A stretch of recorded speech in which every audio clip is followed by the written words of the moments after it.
Good afternoon, everybody. We're about to get started, so please feel free to take your seats. Grab a little bit more food if you want. We're excited to welcome you to this afternoon's community perspective lunch and discussion. I'm sure most of you guys have found the washrooms. There's one up front here. There's a couple more down the hallway if you need to go. Just some points for safety. In case of an emergency, we have a muster point at the back, just right through those doors, and again at the front at the end of the parking lot. So I hope nothing happens because it's getting a little bit wet out there. So just in case. And I'd like to invite Haley up to do the land acknowledgement.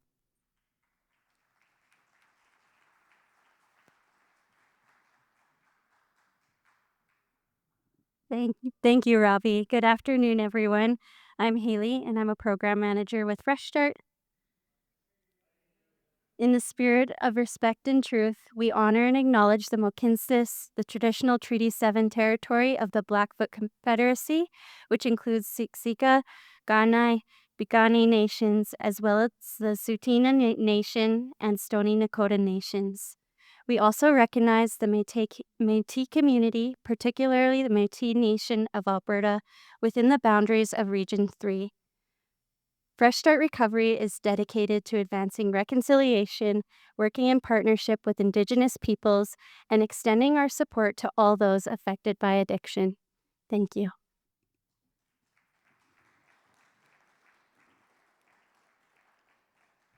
Thanks so much, Haley. Before we move into today's discussion, I want to take a moment to reflect on something that's really at the heart of what we're here to talk about and what it means to be neighbors. With Neighbor Day and National Indigenous Peoples Day both taking place tomorrow, it's a good reminder that being neighbors isn't always about proximity, it's about relationships. And it's about how we connect, collaborate, and show up for one another in ways that build trust and community over time. At Fresh Start, we're lucky to work alongside incredible organizations, some down the road, others entirely in different regions, but all committed to the same idea that recovery, care, and belonging are things we build together. Just yesterday, a group came to help beautify our space, and that simple act reminded us, again, that community doesn't grow in isolation. It's built through shared efforts, respect, and kindness. To speak more about how these kinds of relationships grow and how they support the work we do, we'd like to welcome our Director of Fund Development, Rod Garasino.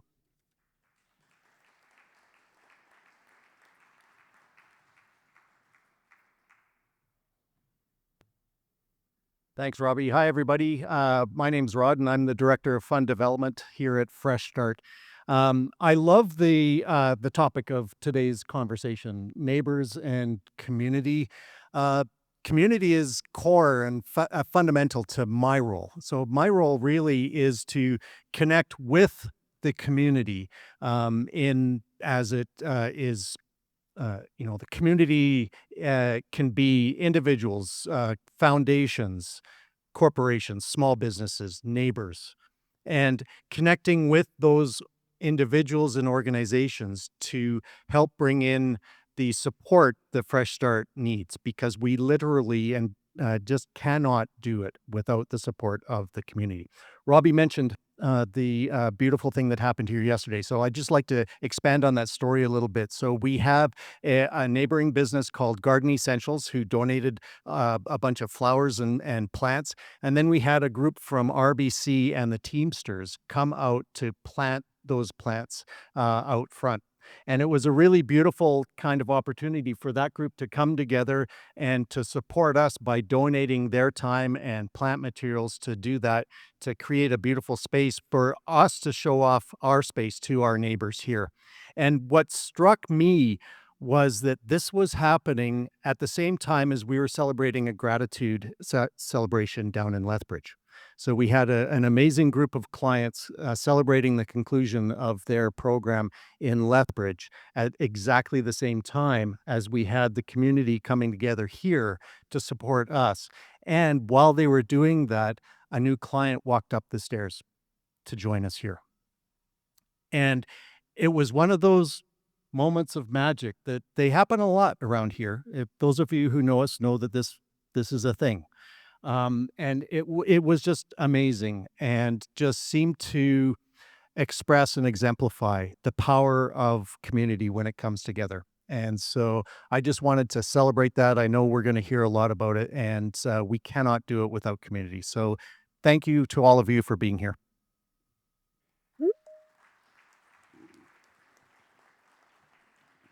Thanks so much, Rod. I forgot to introduce myself. My name is Robbie Sidhu, and I'm the Director of Communications and a grateful alumni here at Fresh Start. On behalf of the entire team, we want to thank all of you for joining, everyone online, those who drove in from out of town, and of course, our neighbors. Today's theme is simple but powerful: neighbors and community. We're grateful for the speakers joining us today. Each brings a unique perspective and deep commitment to building inclusive, resilient communities. I'll ask each speaker to briefly introduce themselves before we begin the discussion, and then we'll hand it over to Bruce to begin the panel. So, starting with you, Kayla. Hello, everyone. My name is Kayla Podrasky, and I'm the Director of Homelessness Support at Lethbridge Housing Authority. I've worked at Lethbridge Housing Authority for 12 years now. In my previous role, I was our Director of Community Engagement and working within our neighborhood and bringing more people to the table and engaging with all of our neighbors in Lethbridge. Thank you.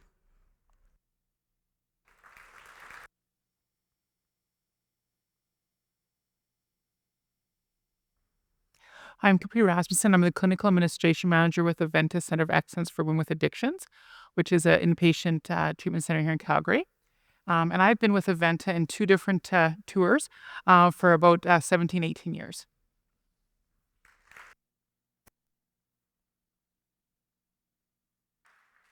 Okay, Nistuagok Pakchikayagit Salgatsim. Good afternoon, everybody. My name is Derrick Fox. I'm the Chief Executive Officer for the Blood Tribe Department of Health on the Ghana Nation. I've been the lead there for approximately 5+ years. And again, we know that when we talk about addictions and mental health challenges, we also know that there's root causes to those things. When we look at the trauma that our members have faced, colonization, all of those things, these are layers of that legacy. And again, it's not going to take short periods of time. It is a lifetime journey as far as supporting and caring for one another. Thank you.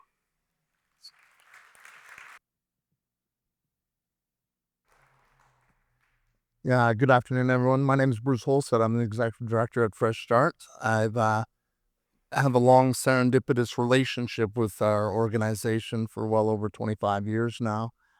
Grateful that you're here. I'm grateful you're all here. I'm going to warn you up front, there's no real script on this end, so we'll see how it flows and goes out. So far, so good, but thank you.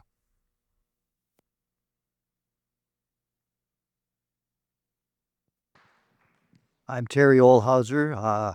We operate a business just up the alley here. We moved into the area in 2003, and I am the president of the Greenview Business Association for this area.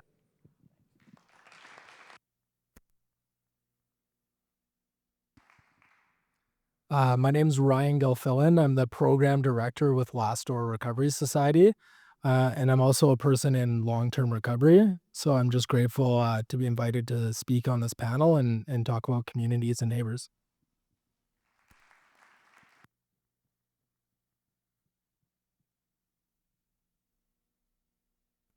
So I get to open it up a bit. Should have given me a big red check mark talk, Bruce. So today, I think, we were talking as a panel, as a group at the table, and we're talking about, what it looks like. And my hope for today is we get an opportunity to just to kind of conversate about that importance of community, and more importantly, what that community gets built of, and the idea that neighbors don't have to be right beside each other, although there is. And the bridges that get built and need to be built and need to be spanned. And more importantly, I think some of the supports that we need to engage into with each other, right? And to be able to bring strengths to the table and be open to learn from each other. My friend Derrick, we quite often go back and forth about just speaking from the heart. And today's conversation, I hope, comes to you straight from the heart, and we're able to allow it to flow and go just as it should.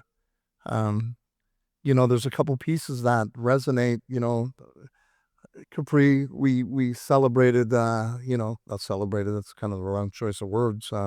it's kind of the anniversary of the floods in Calgary from 2013, and Capri and Aventa and Simon House and some others had to seek housing here at Fresh Start because they were lost, and we'll talk about a little bit like that. And recently we've been making some staff changes. Can you believe that? Would you believe that? Hey, we've been adjusting some staff pieces, and one of the pieces we found in one of the drawers was our original good neighbor agreement. Fresh Start Recovery was one of the first signing, if not the first signing group in Calgary when that process came out. And although the business association wasn't intact then, there was a very strong community presence with pitchforks and torches, you know, not wanting those kinds of people. And today I'm proud to be able to sit with Terry, and we can talk about some of those other engagements that we have together as a community and being part of the community, and the idea of looking forward to, welcoming others into the community and understanding that welcoming approach. So, I think maybe the best lead in is maybe some conversation with Terry about, maybe your experience, Terry, what it looks like then from the stories that you heard, or those, what it was like even from your own business perspective coming into the community to what it feels like now and being part of the community, and maybe how we play a part in it. Sure, good. So we had a corner garage, and the oil company's shutting down corner garages, so we had to move. And we found a lot up the road here. And so we started dealing with the city and with the folks who owned the property and that. And the city, everything was going good for permits. And then all of a sudden the city man said, well, you should talk to the community.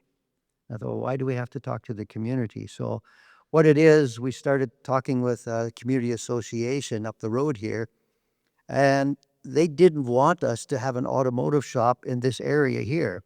And we couldn't understand it because the place is full of automotive. So we invited the community to come down and have a look at our place. So their executive came down, from the board came down, and we sat with my wife and my dad and our realtor, and we're having this conversation with their board. And the one fellow, when we took him through it, just to show him the building, he says, this will never work, never work. And I thought, you were in the building for 2 minutes and you said this will never work.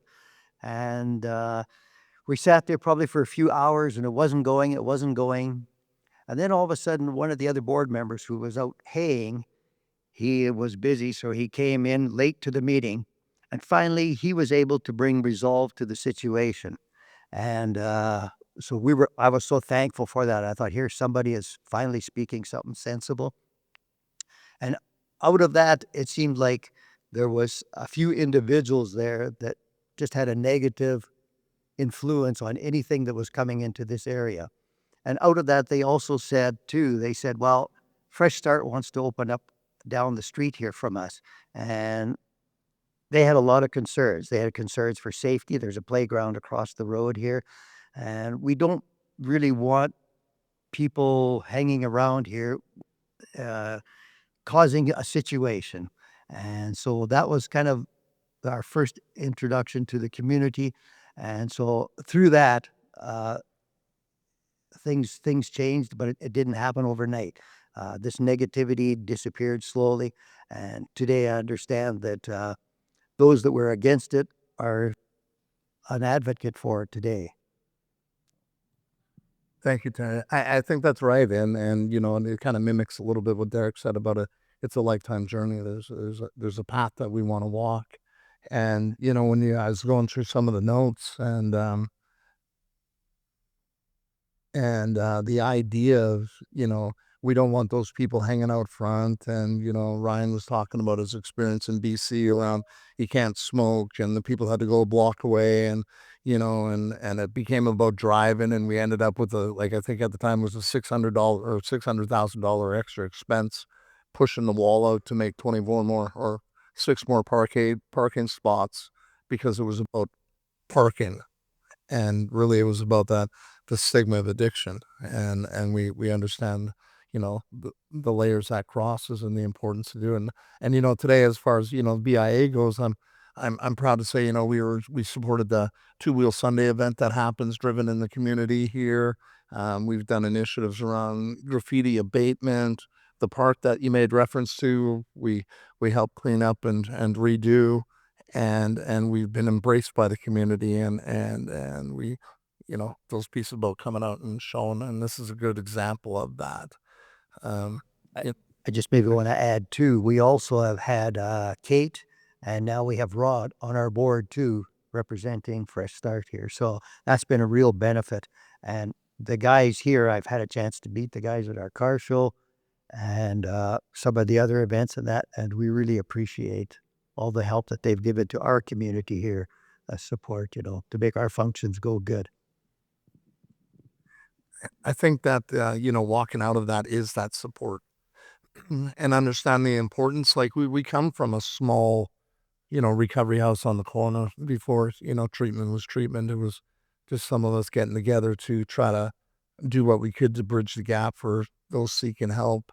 And that idea of support, we know what it's like to seek support. So I got Wayne is here. He's Rod's predecessor and having to reach out and seek support for the community. And we found those through partnerships, right? We found those through partnerships with Aventa and Capri and Kim Turgeon have always been strong proponents and partners, and it was real easy. And when the floods came, it was just a phone call, and maybe I'll let Capri jump in, but it's that idea of open the doors, that neighboring experience, although it may be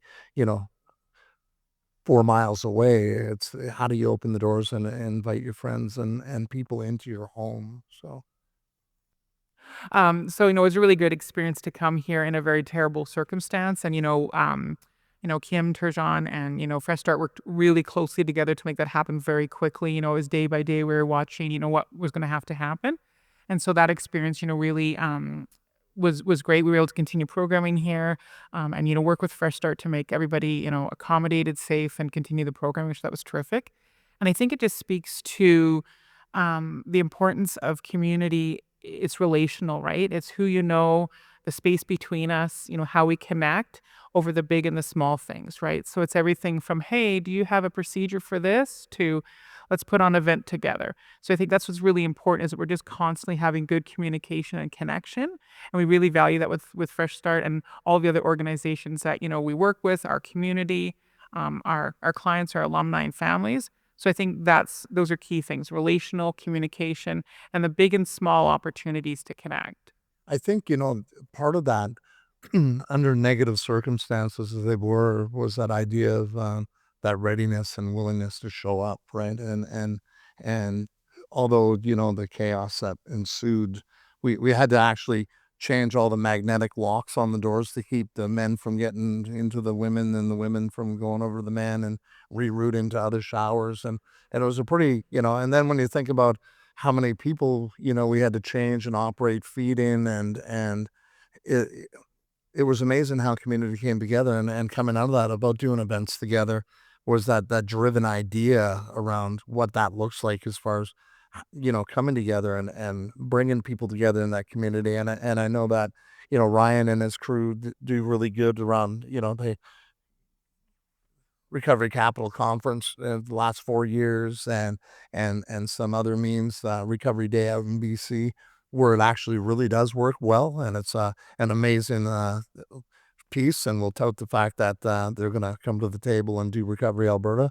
I think it breaks Robbie's heart when I talk about it like that, but it's good to see. So maybe I'll chip in with Ryan around some of that community pieces. Yeah, that's not my fault, Robbie. So we're still good friends. Yeah, I was thinking about what you just said there, Bruce. I remember I was a previous service user of Last Door. I was a client there at one point in time, and Recovery Day, when I went to it as a client, was 20 people with candles and some signs standing at the art gallery in downtown Vancouver, with a lot of people in the community telling us to leave because they didn't want us gathering there, and that was only 12 years ago, right? And to last year, our Recovery Day BC, we had 40,000 people come through the festival, right? And And it's not just people in recovery. There's like a children's section, which is 3 blocks long. There's face painting, balloon animals, music. And so when we created that board, it wasn't about, recovery in the sense, it was about community.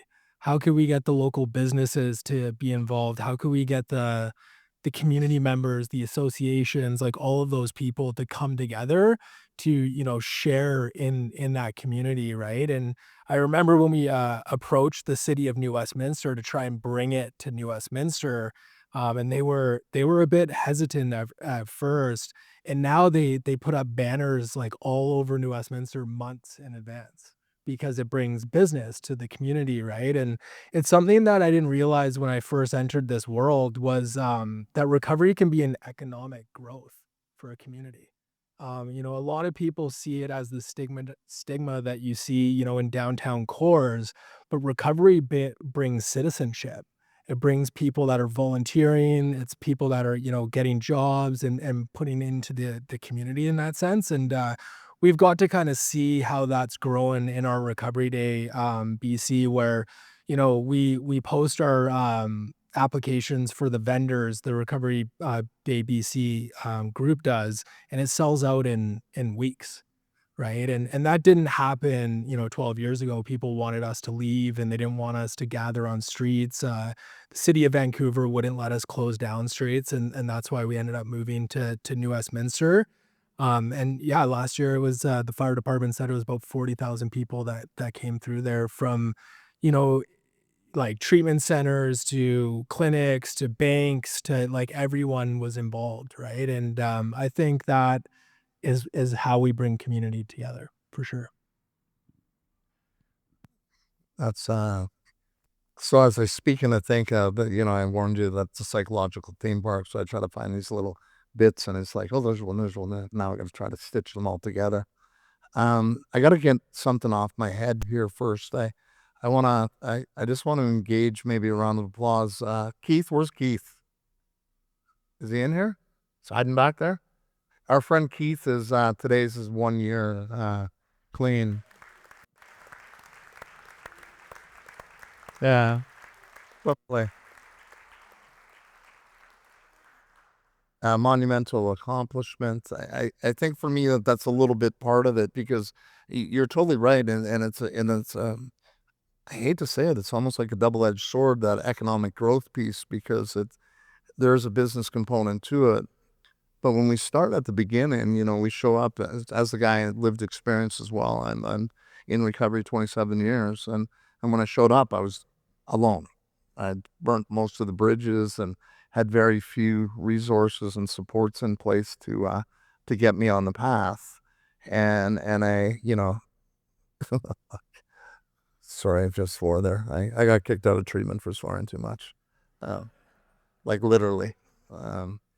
But I showed up and I began getting involved in the recovery community, and I had that place, and it was just a small segment of what it was. And then an evolution or a wave of individuals, not just Fresh Start, across the board. I remember 12 years ago, more than 12 years ago. Holy, it's been a long time.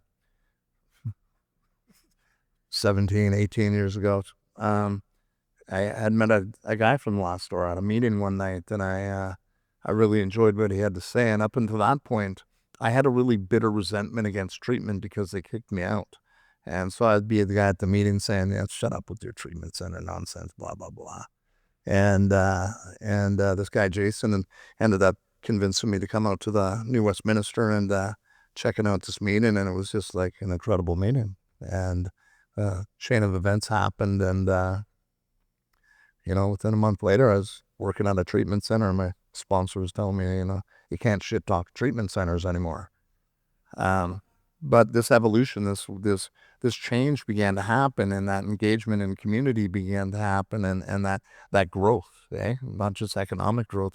Because what I want to point out is there is economic growth, but there's so much support that's still required by each individual in the community.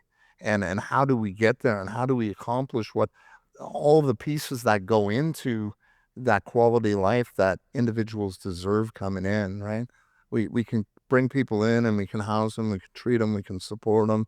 But what happens after treatment and those pieces? And I think about some of those parts and Kayla and Lethbridge housing, especially, when we went down to Lethbridge and opened up the 23 beds and then opened up the recovery community, we understood that there was a higher need, and you guys came right to the table.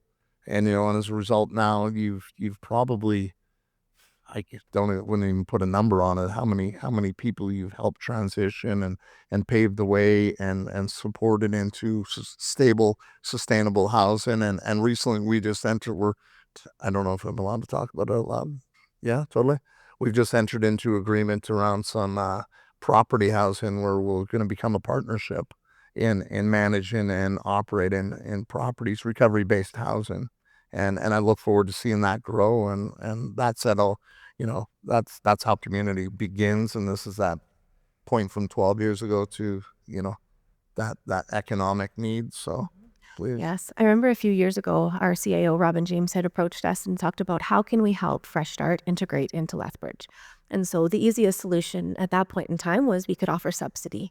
So as the folks are coming out of treatment and doing their first attempt at private market housing, we're able to provide subsidies and help people get started so that their focus can be on their recovery journey, and we can help with the financial component. That's grown over the years. We opened up an entire chunk of programming for security deposits, for eviction benefits, for subsidies. And now we're moving into actually housing some of the folks that are coming through at our 16th Avenue duplex. So that should be able to house, I believe, 9 individuals coming out of a Fresh Start program, and just continuing that conversation. And so it seemed like an easy gesture at the time. It seemed like just that first step of getting that community started and just reaching out and helping our new partner in community when Fresh Start opened up. And now it's built into such a fabulous partnership. I know that we've got some folks who will attend our coordinated access meetings, and we have folks who are coming through a variety of different programs and just really integrating into the systems that we've built in Lethbridge. And that's just been so critical to the work of getting everybody through systems and into their next stage and their next step in life along their journey. I think that that next stage, those next steps, is always imperative for anybody that knows, right? Recovery, it's not a destination; it's the journey, and it's nice to be able to build, through that piece of housing and having those neighbors and that idea of recovery community, and we see the government talking about the building of recovery communities, and I applaud the Alberta government for their position on recovery and the massive support that they put forward and contributing to the momentum, that new wave, and seeing things for what it is. But for me, and I probably get in trouble for saying this out loud sometimes, but I'm not going to stop. I come from a place where you have to say what you say, and that's just the way it is. They're recovery communities, but communities so much bigger than the facility, and it's so much more microscopic at times and compartmentalized. Like the idea of having a home that builds its own community within that housing, and that housing builds a part of the alumni and that reintegration back in society, not into society, into community. The idea where the applause for Keith for the 1 year is, I remember what that felt like coming in. And then I remember what it felt like walking in, and then all of a sudden you find that you're in housing and you're part of the community, living in the community, contributing to the community, and understanding what that contribution looks like, and thinking about those pieces, in Lethbridge and so on. Derrick and his team are opening one of the new recovery communities on the Blood Tribe Reserve, and he's heading it, and he came to us asking for some guidance and some input and some conversation, and I like to believe that we leaned in completely with him, and it's built a beautiful relationship that we're very, very much grateful for, because it becomes a two-way learning experience for us, and very humbling moments. We were able to share some policies and procedures, and I remember we were at the center, and Charlie Weaselhead was there, and yourself and many others, it humbled me one day when we were talking about something, and Charlie had interrupted and said, Bruce, I don't think we should call this an MOU. I think we should call this a genuine act of reconciliation. And I took that deeply. It was how that real peace comes about, how we, community starts leaning in and we start embracing each other and we start recognizing the worth when it's coming from that right place of giving, just the same place of, how do you come and support Fresh Start to come into like when we went, Brandy and the crew and Chase and Arnold down there, and when we went in and those 23 beds where it's just kind of, I'm not going to beat it up, but it was a lot different, wasn't it, Brandy? Yeah. Yeah, it was different until we took over, and the first year of that evolution was kind of, everybody waiting to be fired, but we were just trying to roll in, and we didn't come. We just kind of came in under the wire. We didn't want to make a big splash, and as a result, we got to meet Derrick, and talk about that relationship and the importance of bridging that community between us. So. Thank you, Bruce. And again, just can't stress enough, the importance of partnership and community.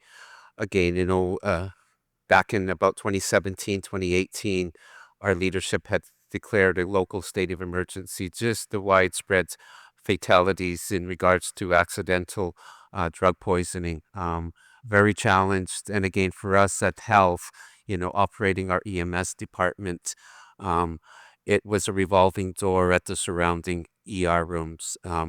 Some members, we were shared, would be revived, go out into the community, and being from in a foreign community, overdose again, and some 3 times in a day. So finally, our EMS and our health leaders at that time said, "What can we do?"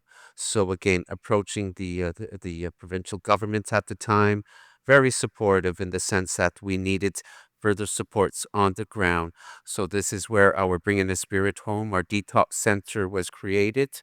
Again, in the beginning, it was only 8 beds. Within a year, the mental health ministry recognized the importance of the work that we were doing. They then opened up an additional 16 beds, totaling 24 beds. And that's where we really started to gain that understanding of how, again, how rooted we need to be as far as supporting our members. And again, for myself, I am a grassroots from the community. And again, I am challenged at times too. And for me, I feel that I'm one of the fortunate ones when we look at that support. But this is what we want to do, all of the supports put together. And this is where we started to look at what further, as far as advancements, as far as caring for our members back home, can we do. And this is where, the connection through the province with Bruce and the Fresh Start team. Again, this was one of the first sites we came to visit in looking at, that introduction into a recovery community back home. And as Bruce says, it's not the facility, it is the environment, it is the people, it is the attitudes as far as accepting of where we're at. And so again, as Bruce mentioned, it is twofold, but in the beginning, that strong mentorship coming from Fresh Start was very strong for us. The hands as far as what is compliance, how do you guys operate? What are those programming needs? And again, from that, what we seen at the Bring the Spirit Home was that real strong cultural connection. It's an eye opener when many members, as I first introduced myself in our Blackfoot, that was given to me by my grandfather's mentor. And again, for myself, for my mother, very proud of the name as far as it is in the sacred ceremonies that my name was given. So for me, having that throughout my life was a sense of pride. So it was an eye opener when members are going in and don't have that cultural connection. So even being bestowed a Blackfoot name, introduced into ceremony, that is so inspirational for members.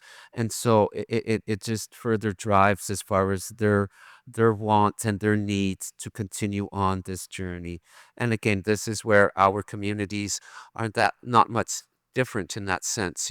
For us, we are very honoring of our traditional ways of knowing and being, and those knowledge transfers, to our members. So when we look at again where we're at today, it is really that partnership as far as growing, and we know that there is a lot of Indigenous members, that are all over. And again, for us, it is an eye opener that we are the largest First Nations community in the country, and so with that, we have members all across the world, all across the nation. So, and knowing that we've had members here, but also other Indigenous members. So again, to support our members and to support establishments and recovery centers, and it was such a natural, easy thing as far as the partnership and the sincerity from Bruce and the team to further support and as far as that cultural identity and having that option for members to seek that kind of support. So for us, that is one of the things that if there's any magic in what we do, it is reverting back to our way of life. Very strong. And so, just very appreciative as far as the partnerships and the ideas. Currently we are constructing our 75-bed recovery community as well. And again, thank you. No, very strong. And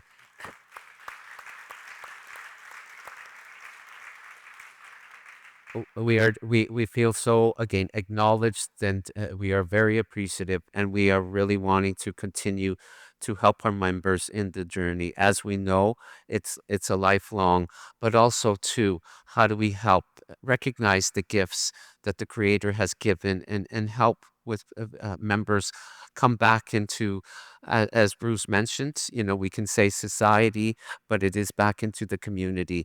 That is the real challenge too for some of our members when we look at again social determinants of health, housing needs, employment, training.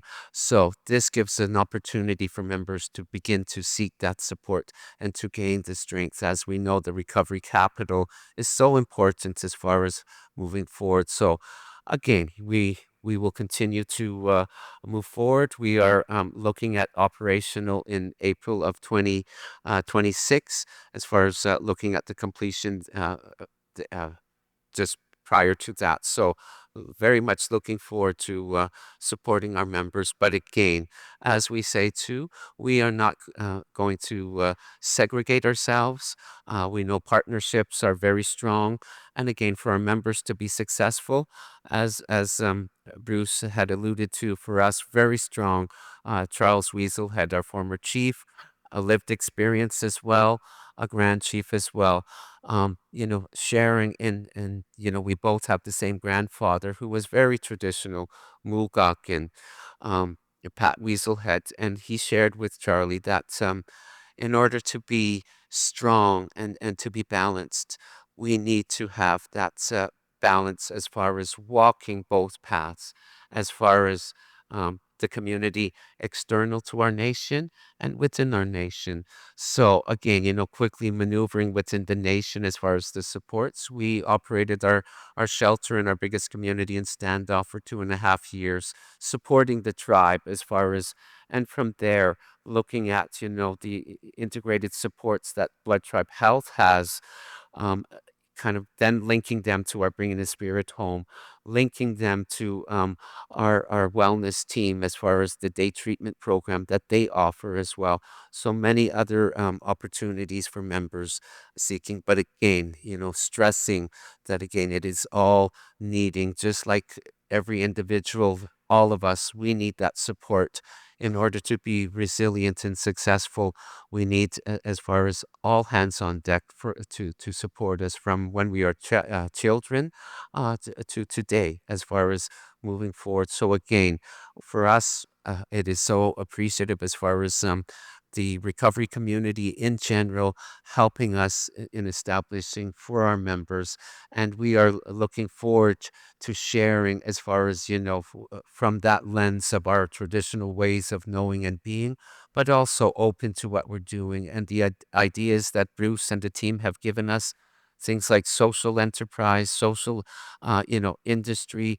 we're already looking at, some of our sacred plants to be grown. So a sacred garden, a healing garden, to be able to give to our sacred societies in the ceremonies that they are participating in.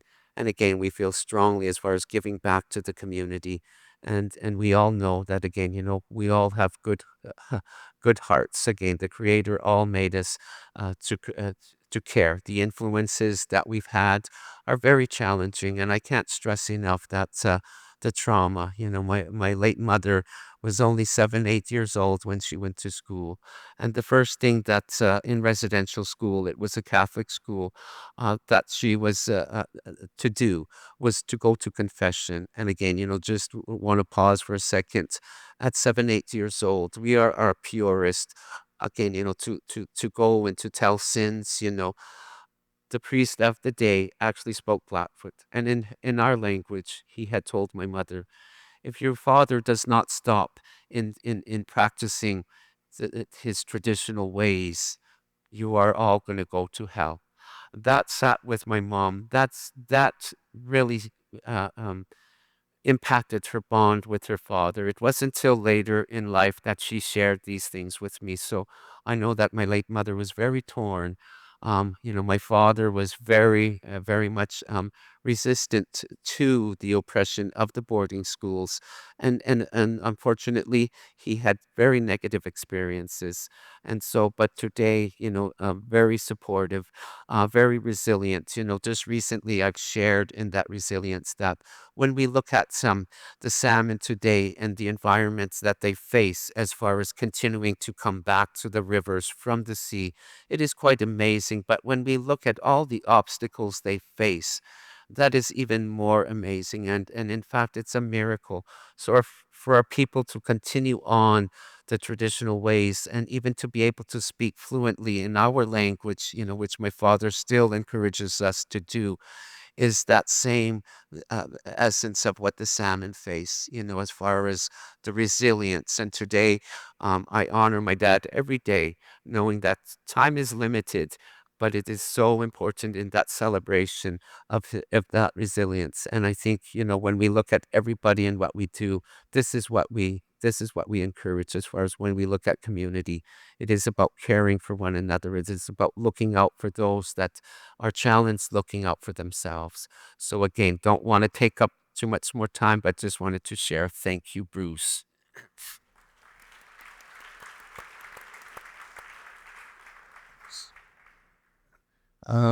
I think that time is probably the most precious gift that we can give anybody. So I don't think taking up any time, I'd be always happy to make time for you, my friend.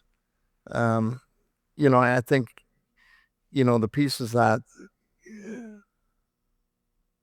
sorry, when you think about that, I was fortunate enough the other day to partake in a Alberta Wellness Initiative symposium, and we discussed things about resiliency and growing in community, not necessarily the community in the terms that we're talking about today, but in that block form capital pieces of, and Derrick made pieces of that, references to some of these cliche words that we use.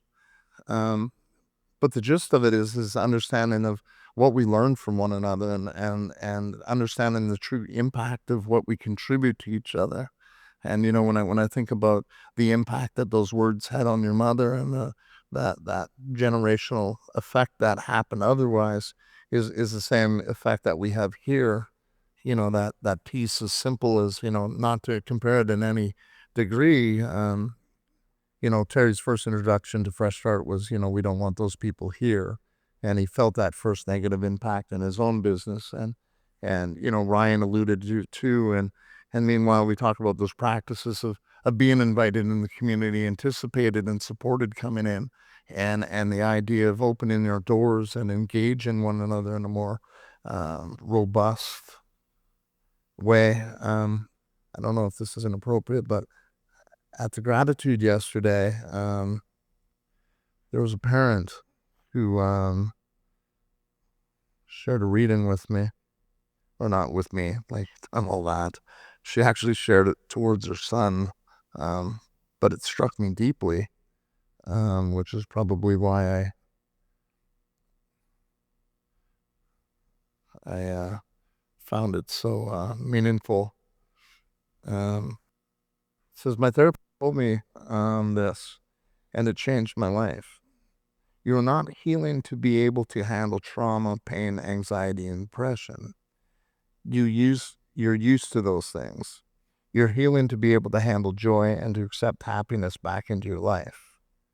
And I think about showing up here and being alone and losing track of that sense of belonging, that sense of community, that sense of understanding where my people are. At our last house meeting, we had one of the gentlemen says, I don't think you understand. Some of us don't have family, and I'm like, I don't think you don't understand that some of us actually understand what that feels like, and we can build and bridge those pieces, and I think about the bigger picture of, organizations perhaps that may be coming into the community and how we work better at bridging that bridge and welcome in and because I think fear sometimes gets in the way. There's not enough syndrome going around, and what about me? And I got this theory after COVID. We're doing all this work. Capri will know better. We're doing all this work, meeting and doing all these things, and trying to break down the silos. And then COVID came and slammed us all back into the silos, and this massive change comes, and everybody's worried about everything. But, it's clear today there's not enough, right? There's not enough to go around. And how do we create that environment? And I think we all agree that we only do that by supporting one another. And we all understand clearly that it's only through the support of community, government, and each other that we allow the ability to have the outcomes and the successes that we do. The front step says it best. Welcome home. Did I kill this? No. It's one of those there, Robbie. Got the saying around here like too much. The cutoff sign. So if you see Robbie do it, I'm talking too much. He wouldn't have done it to you. Don't worry, Derrick. I usually just ramble around until I get to the point, right, Rod?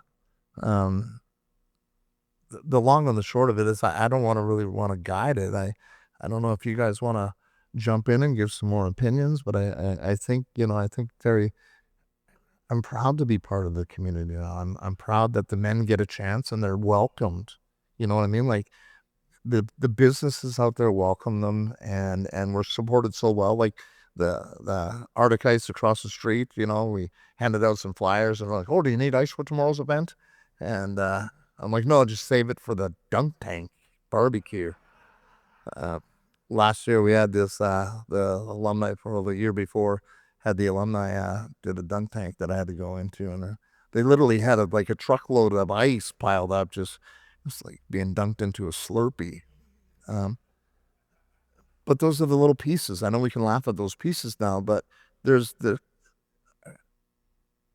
don't think enough time we put enough value in the importance of what it looks like to share that knowledge, to pass on that knowledge to, as a leader, I try to do it. I probably drive my staff nuts with meetings and wanting to sit down and talk. And sometimes it may appear to be micromanaging, but it's just, you're just trying to give that experience, and you want to pass that on and share that experience. And, bringing you guys up today is about wanting to give that experience and see that. And, I want to dip out. I don't know. You want to jump in, Ryan, and try something, or Terry? Anybody? Yeah, sure. Like I was thinking about the idea of community, and I remember being at this event. It was similar last year when I first moved to Calgary. I came to an event that you guys did, and there was a panel discussion, and one of the topics that was coming up a lot was silos and working in silos. And in British Columbia, there's silos everywhere when it comes to addiction treatment and health authorities, and there's imaginary lines everywhere you go in the city. You pass one, you're in a different health authority, and you can't get help in that authority. And I think about the idea of a community is for us to be together, but when we create these silos, it makes it very difficult, right? And I think that's why, that collaboration piece and learning from each other. I remember as an organization last door, we, serviced a lot of people from Alberta in our treatment center in British Columbia. And so our residents would come and they would do treatment with us, but then they would come back to Alberta. And so on our end, we had to figure out what was here. And I remember some of my management team coming and touring Fresh Start, and this was years and years ago. And if we wouldn't get familiar with the landscape, it's really hard to allow people to transition into community, to become members, and to be part of that. And I think about it, it doesn't just start and end with different treatment organizations. It's like employment, housing, clinics, grocery stores, like all of those people play roles in it. And like the principle behind it all, when I was singing earlier, when you guys were talking, is I believe everyone wants a healthy community. That's the majority of people's goal, is to have a healthy community. And I faced something very similar when I was rezoning a property to create a 10-bed sober living program for men that were coming out of treatment that could go back into community. I had to host a public open house, and I had to invite people that were within, it was like 100 kilometers of the facility to this open house. And not once did someone ask me a question about my business, about my policies, about how I was going to serve the people. All they cared about was parking, garbage, and bringing addicts into their communities. And it was such an eye-opening experience to be a part of that and hear certain things. And really all it came down to was fear. People had a fear and an idea of what it would look like. And we were talking at the table before. I remember when I opened the doors, and I actually moved into the business to be on site for the opening. And I remember my neighbor came knocking on my door, and the house was on like a really tight alley, and he was trying to move furniture out of his house, and there was a car parked in front of his house because he had no driveway. And so I opened the door, and before I could say hello, he was like, "You need to move your vehicle." And I looked, and it wasn't our vehicle. It was no one in none of the clients' vehicles either. And I'm like, "I'm really sorry, but that's not our vehicle." And I noticed there were some people, walking furniture down the stairs. And so I at the time I had about 5 clients in my program. All 5 of them got up without me saying anything and walked out the door and started moving his furniture out of his house and loading the car. And I remember the look on his face, because like he wanted to be mad, but he couldn't. And but it was the beautiful moment of a realization that it didn't happen right away. Like he was still a bit hesitant. But I was sharing with Bruce and several other people. I remember the first Christmas when we were in this program, we were like going to go and get a Christmas tree for the guys in the house. And the doorbell rang, and it was 2 of the neighbors. And both of these neighbors had started a petition against us when we were trying to zone the property. And they had a Christmas tree, and they had a box of decorations, and it was their way of making amends to us, right? And she's like, "We're really sorry. We kind of jumped the gun." And I operated that program for 2 years, and unfortunately, we had to shut the program down as I relocated to Calgary. And I remember when I was leaving, the neighbor came over with like a letter, and I was like, what is this letter? And she's like, "Just in case you do what you did here somewhere else, I want to be the first person that advocates for you." Right. And I remember like the moment it really changed was because, recovery is about community. It's about restoring citizenship to people that have lost it. And so I know Fresh Start and I know Aventa, you guys do this really well. Like I see your pool parties, your volunteerism, like all of those kinds of stuff. And we did the same thing. Like the first snowfall, when it snows like a foot in Vancouver, no one drives because the whole city shuts down, right? And so we were out and we shoveled the entire alley, which was about 15 houses. So we shoveled the sidewalk, and then we shoveled the street because the plow doesn't come down the street. And I remember looking up, and the neighbor was staring out his window as we were doing all of this. And it was that first act of like, "We will help you." And I remember it ended up, snowing this year quite a bit. And so the next day it snowed like 6 feet, like, which is unheard of in Vancouver. And so he had his snowblower out and he was going to the edge of our property, and I was looking out the window and he looked up at me, and then he did the front entrance to our house. And it was like that moment where we started to build community on that street. And then we had like a block party, and it kind of went from there. But it wasn't just about addiction recovery. It was about the residents in that house feeling at home and feeling like they could walk up and down the street and not be judged and not be stigmatized. And by the end of it, that woman, she had a 2-basin suite. She knocked on my door and she was like, "Hey, if any of you guys are moving out of your program, I have a suite available for them." Right. And I think about, in 2 years, we were able to accomplish that. And I've seen what you guys have been able to do in Alberta over several years. Right. And it extends into Lethbridge and it extends into First Nation territory. And I believe the more we break down those silos, the healthier your community will be. But it's one of the hardest things to do is to, everyone's like, "Hey, this is where I start and this is where you end." And really it needs to be just us, kind of working together. And I truly believe that that's what heals communities and brings them together, right? So,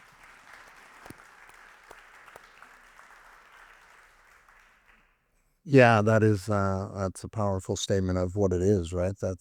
And how do you express those pieces? I love that invisible lines. There's no invisible lines. It's kind of like even addiction in its own right. It has no barriers. It has no choice family to come from. It has no social economic background. It chooses it. It lands where it lands and when it lands, right? To become part of community and that desperation to want to be part of something. When I look at my own experience going back to, you know, first using, it was just trying to be part of something. And then, it just evolved from there. And I learned that kind of piece of going to meetings, and no matter what I said and under the terms I left there, they're just, well, welcome, keep coming back. And I was always invited back. And we carry that momentum forward. And I think it's about building those relationships, right? Terry alluded to the good work that we get to do with the community. They invite us and we want to go partake. Sometimes we surprise them by just doing the same thing, run around and, acts of kindness. Brandy had a whole snow angel team going last year, and we do the same pieces because it's the right thing to do, right? It's the right thing to do. This is, going back to that. How do we build neighbors? Well, we treat each other the way we want to be treated. And it's that evolving relationship that comes out. We were welcomed in Lethbridge, and we've built lessons around how to become better parts of that, from this, this archaic kind of cold clinical look at,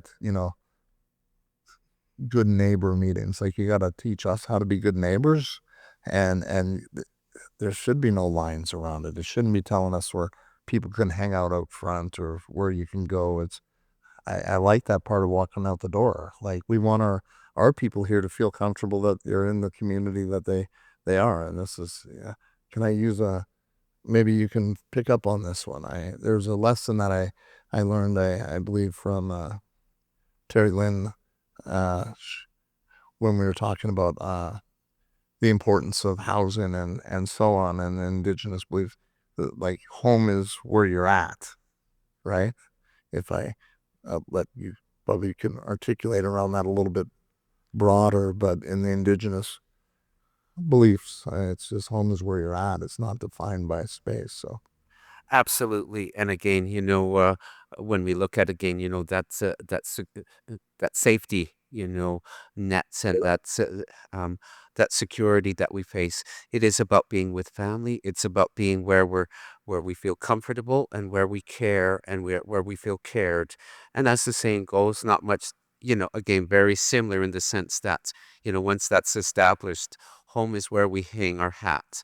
And again, traditionally for us as Blackfoot people, we are very nomadic. We didn't stay in one area, and I think we can see our environment today. Why? We have floods and the potential of a flood coming again, huge fires, and of course, prescribed burns to address those kind of things. So again, the whole area is home. So again, it is about establishing that security. But again, in that, it is about, the acknowledgement of everybody, from leadership to community members, as far as supporting one another. When we look at, Department of Health and the strategy, and just very thankful to our Chief and Council and to our Board of Directors for that vision. And, we see that they didn't want to create, when we were awarded the recovery community, something on its own. And this is why it was, it is a part of Department of Health. So again, it isn't siloed. Integrated supports are through us, from patient transportation to physician clinics to psychologist, supports. All of those clinical supports, that we offer as well, are right at our back door. So that's one area, that we feel very strongly that we're positioned to be very successful, and to help our members be very successful. Again, as we've continued to move and grow in this area, and even, the takeover of the Lethbridge shelter, some of the really strong, to us, inspiring stories were that, we had opened the standoff shelter prior to that. And a lot of our members that, seeking employment, are of that lived experience, have gone through the journey. And, some, it's very recent. For some, it had been a period of time, but we were actually housing members at our standoff shelter that were employed at the Lethbridge shelter. So we were actually supporting in transportation in the beginning when we first opened the Lethbridge shelter. Today, as prior to closure, we had students residing at the shelter. So again, truly community. And what we see, within that, is that everybody cares. And again, what we are finding is that our biggest human resource is those that are coming, through the recovery journey. We have members now that are, in master's program, as far as post-secondary. We have lots that are working at our Bringing a Spirit home, many, supports within our shelter. So again, as we say, we are all human. And I think, like we say, when we start to change, influence attitude in a strong way, I think, we see everybody, again, being that we all have those gifts, and we all want to contribute. We all want to be helpful. And, we are the kindest people around, as far as when you look at sharing. And you heard the story, I'm more than willing to help and give a hand. So the stronger we become, the healthier as a whole community we become as well. Yeah, wonderful. Thank you, Derrick. Just the one example is when we do these panel discussions every kind of quarter, and we kind of pick random topics, and Robbie's like, okay, what are we doing? And then we kind of get some ideas, and then it's like, within 5 minutes, like, let's phone all these people. And it's just that reach out, and it's like, sure, okay, I'm in. I don't know, send me the details. I hope I can make it. We'll make it. And that willingness to show up is imperative. And going back to a little bit what Ryan was saying, is that further piece about employment and where do you live, and going into the community, and those other clinics, and those relationships that go on to build those supports, and to contribute to that ongoing successes, and the momentum of things. And that being said, I think about Lethbridge and the housing, and I'm not going to get into the details, but the old operator perhaps wasn't doing quite as effective job in community engagement and the type of neighbor that the community wanted to have.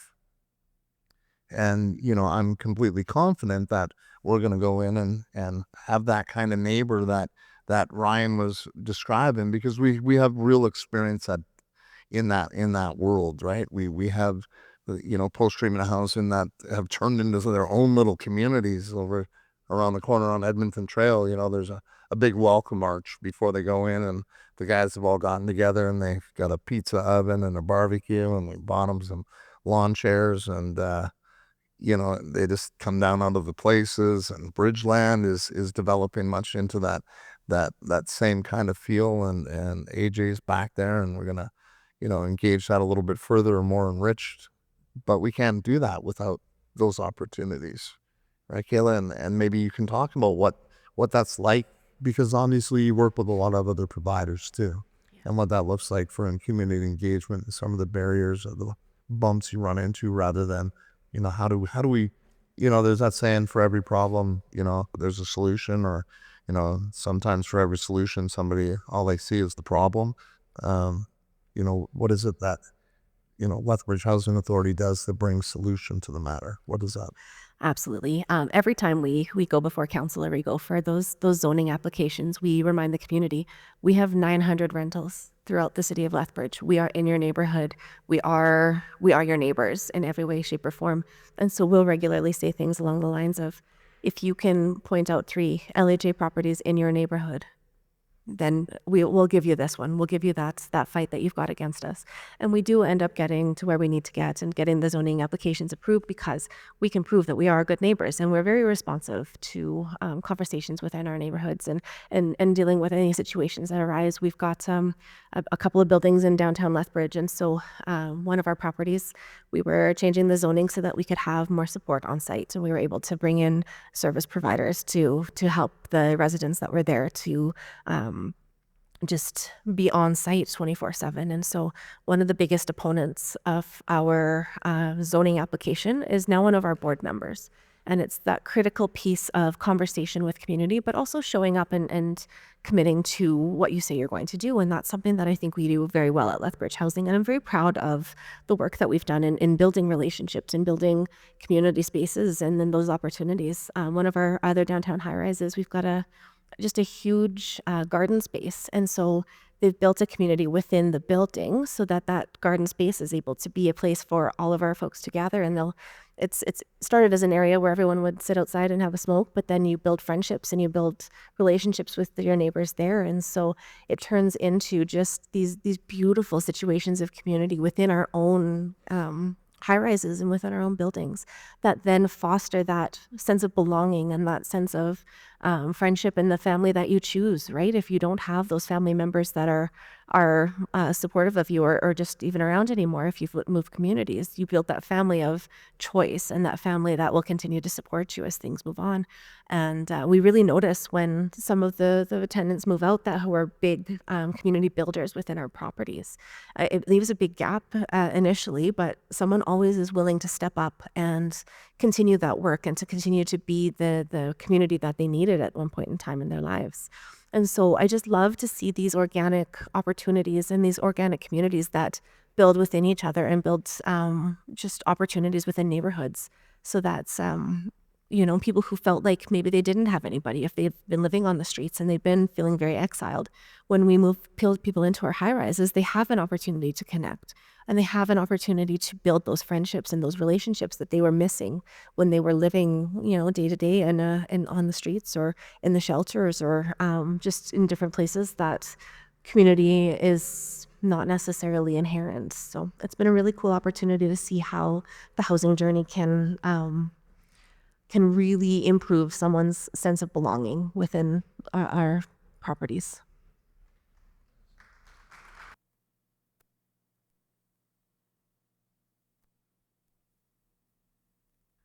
It's a toss up which direction. I'm thinking about Terry here, and it's, almost out of,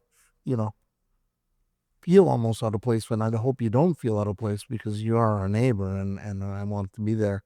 And that idea of coming from that business perspective to the social perspective kind of ties back into that economic kind of background, and that importance of, and maybe some pieces about, you've seen some evolution in the community, and probably many changes over, the past 20 years plus for what Highland and Greenview and all the areas look like.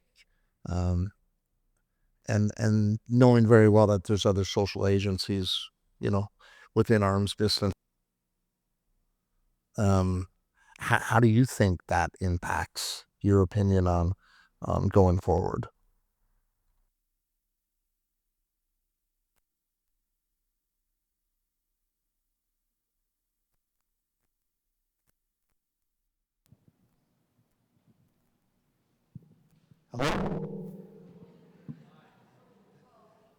It's working. Well, what I've seen now is I've seen a large of other organizations. I've seen Center Street Church also become involved with us.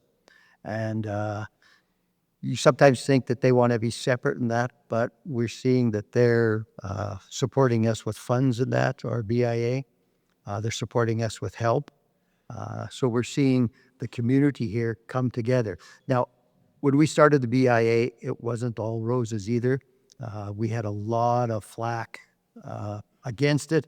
And whenever there's money involved and power involved, you're always going to get some trouble in that. And so we had that for a while. When we first started our first board, we had 3 people that were against the board. The city had asked us to bring these people on side. So we brought 3 people on side who were against the board, had no idea what a BIA was.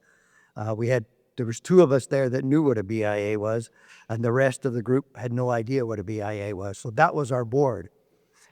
Fortunately, the 3 naysayers kind of dropped off.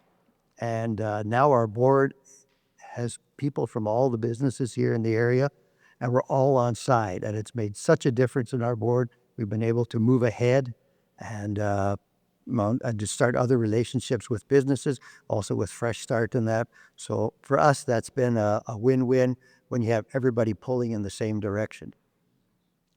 And one other thing I might just say that really today is, I see all these agencies here. Like years ago, we didn't have that. And back in 1971, I opened up a mission downtown. Some of you weren't even born then.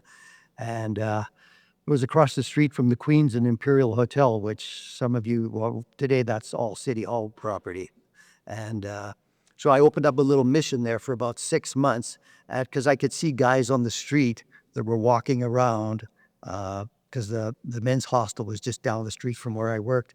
And I saw these guys there and had a heart for these guys. Like they didn't have anybody. They were just alone in that. So I opened up this mission so that Friday nights they could come in for coffee, Saturday nights come in and that, and a place to get out of the cold and that. And over the years, I made friendships with some of them, and I was able to see some changes in some lives, you know. So, but today, at that time, I sent out, I think, 40 letters asking for different groups for help. I says, I got this situation here. Guys need work. Guys need support. And not one replied back to me, you know. And so, I thought, okay. So then in the end, I shut it down. And I shut it down for one reason, I thought, because I have a brother and a sister. And I thought, you know, I see all these people on the road here that need help. But I says, I can't neglect my own family. I need to look after my own family too.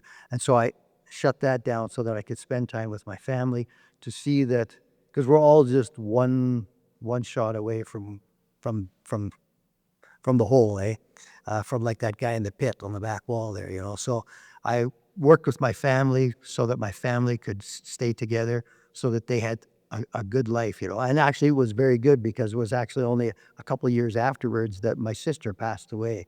And she was only 9 years old, but I was able to spend that time with her too, you know. So I was great. So really today, see all this stuff that the government has sponsored, that people have had the need to come up and had a desire to help people in that's really a miracle that we didn't have years ago. I appreciate hearing that story. I can't help but think about the growth. You know, Ryan was sharing a little bit about the last store and started out as a halfway house, and you know, that gives that real good context about that evolution and that growth of, you know, community and understanding that awareness. And you know, I talked about my long serendipitous relationship with Fresh Start, and I remember way back in the beginning, the founders, Tom and Carol Berthelot, started Fresh Start in a garage. It was in the garage, and it was just a place for some, you know, some drunks to get a sandwich and, you know, out of the weather. It wasn't a shelter of any sort, and started building it. And my first introduction was, you know, I got kicked out of treatment, I mentioned, and long story short, I met the head counselor there that ended up introducing me to Tom and Carol. and such a beautiful couple, just an altruistic couple, much like what you're describing yourself as. And, I think that should be recognized in the sense of what people do, the ideas they have, and the way they give back, and that how much we don't know how far the ripples go, right? Through our families, through those connections and those pieces. And I think about the ripples, and then maybe I'll jump over to Capri real quick, because I think about the pool party thing, and we try to get other, and the piece with the guy he's in the shelter, who sees the guy in detox, who sees the guy in treatment, who sees the guy in housing, and what that was like for Aventa to partake in. Can you hear me? Okay, good. Yeah, no, I was thinking there's just so many themes that are coming up for me as I sit here and listen to all of these, wise words. And I think, with Rocky Mountain Recovery and the ways that we've connected as a community around putting on events, recovery is about hope. It's about joy. And so we want to build community and natural supports that takes everybody to the next level. And I think of like the pool parties, the dances, all that kind of stuff is that opportunity where we're really building upon that and building those natural supports. Human beings thrive in community. We need each other. And so we want to, every day we have an impact. We get to decide what kind of impact we're going to have. And I think it's just so important that these ways of joyfulness and hopefulness really build that community and keep people coming back. And it's been interesting just kind of sitting back here and, staring at the back wall, and I see that quilt up there, and it makes me think of what we have here in Calgary and what we have here in Alberta. Alberta is, this connection of people, connection of organizations and businesses, and how, the more that we work together, the stronger our ties are between our individual pieces on the quilt, the more that we can cover. And so, we've come together in COVID, we've come together in the flood, and then beyond that to these types of events and so on. And I know that I can call anybody here for a big or small problem, and we're going to have a shared discussion about that, because at the end of the day, there's a value there of working together and wanting to make the community better. Yeah, very much so.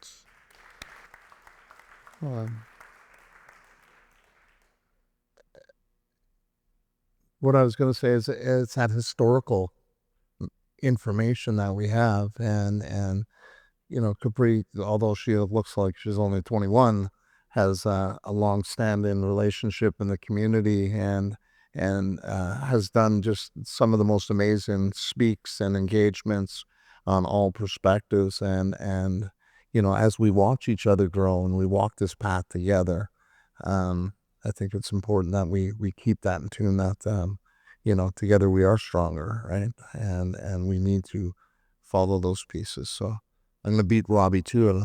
He's going to give me this. You want to hit a question time? I think, at least I feel like I talk too much most of the time anyway. If maybe one closer to anybody on the panel have, some words before, so maybe if there's any questions that they want to, that last profound statement. Derrick, yeah. Thank you, Bruce. And again, just want to say that, we are very committed to continuing to support our members. And again, always looking at the partnerships and how do we continue to support. We know that we work closely with the Lethbridge Housing Authority as well, and we thank them for the expansion of the shelter that we operate in Lethbridge, and the collaboration as far as the involvement with the new initiative. And we do know that again, the Blackfoot name has been bestowed as well too. So again, truly coming together, and for us, when we talk about truth and reconciliation, when we look at quality of health, when we look at quality of life for members, at times it is a hard journey. So the recovery journey at times is going to be a bit challenging, but it is all worth it. And for us, when we look back as far as historically our members, as far as at times, the peace that we had, prior to encounter, and it's about living together. We had other nations that we did share territory as far as resources with, and again, knowing that movement happened. For example, the Kootenays in no way, minimizing the First Nations to the east of the Rockies, again, recognize that movements as seasons, that we would move east. Well, they would come across and again, enjoying some of the resources that were there, such as buffalo, such as the plantation. So in moving forward for us, it is not about going back in time, but it is about what are those things that we can bring forward. For us, that traditional way of life, very strong when we look at relationships. How we encountered, how we engaged each other, very respectful. And I think this is what we want to continue to help and influence in our community, and to radiates into the larger communities as far as that surround us.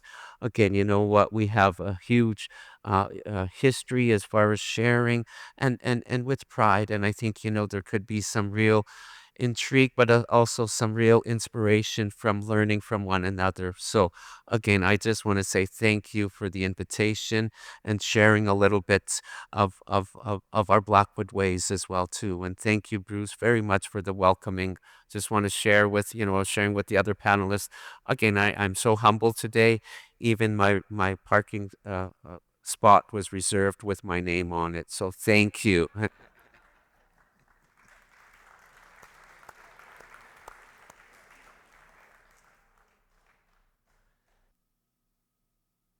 We try to treat everybody special here at Fresh Start.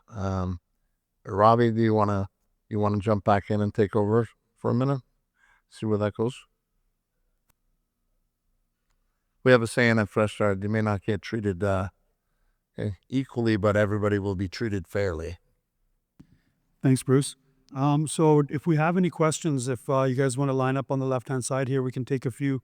I think we've got time for about 4 or 5. Come on up, friend.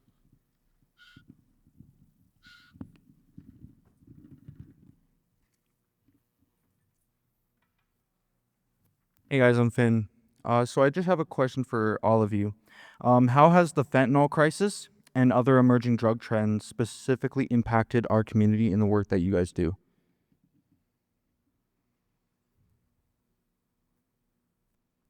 Anyone can jump in first.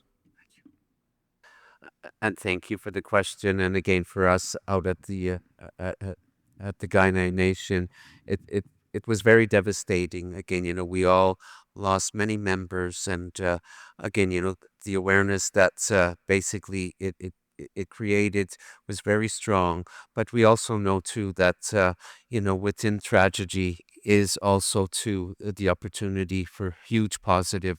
And for us, again, when we look at the work we are doing, it is in honor of those that we've lost. And again, personally lost close family as well too. So the success of what we do is very personal. I have a niece out there, today that we pray every day, that she will be okay. Gone through supports. We will continue to care, but it is something, very strong for us that, what we do is very personal. I can't stress that enough, that we could put faces, to those that are challenged, those that we've lost, moving forward. So, when we look at that, that time, we know that exploitation, vulnerability is huge. So when we are challenged, it makes it that much more challenging. But from that, it has brought further awareness into the community.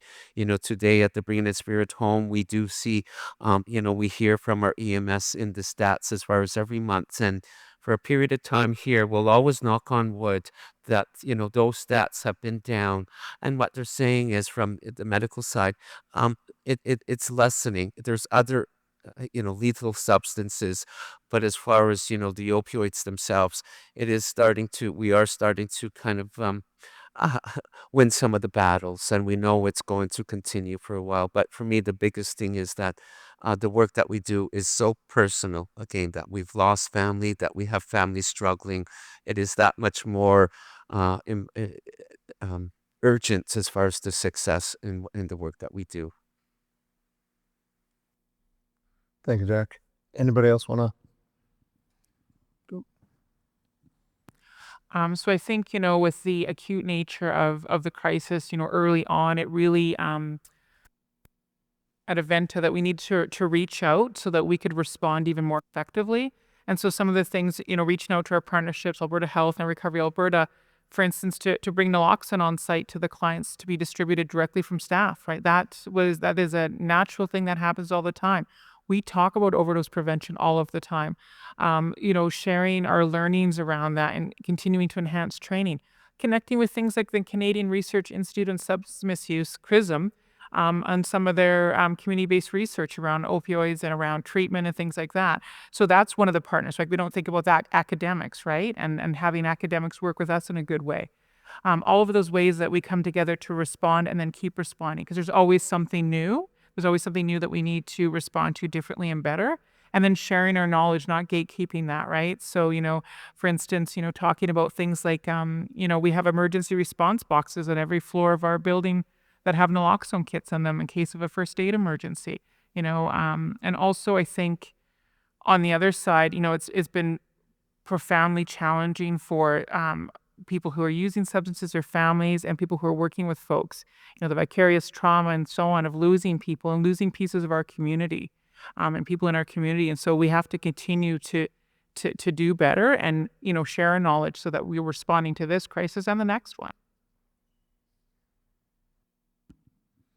Yeah, thank you for the question. I think when I, speak from the lens of last door, especially when it hit in BC, we had to look at our intake process.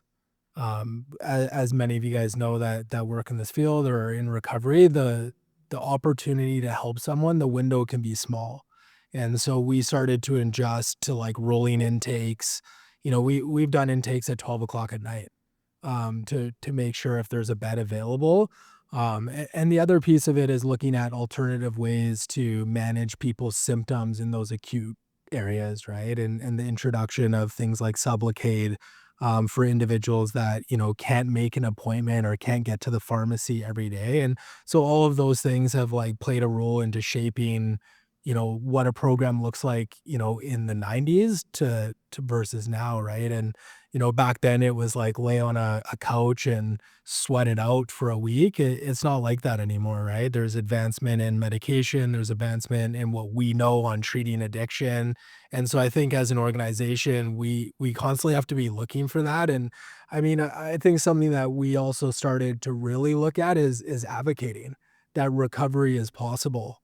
Right. And because there's a lot of noise, specifically in British Columbia, that it's not.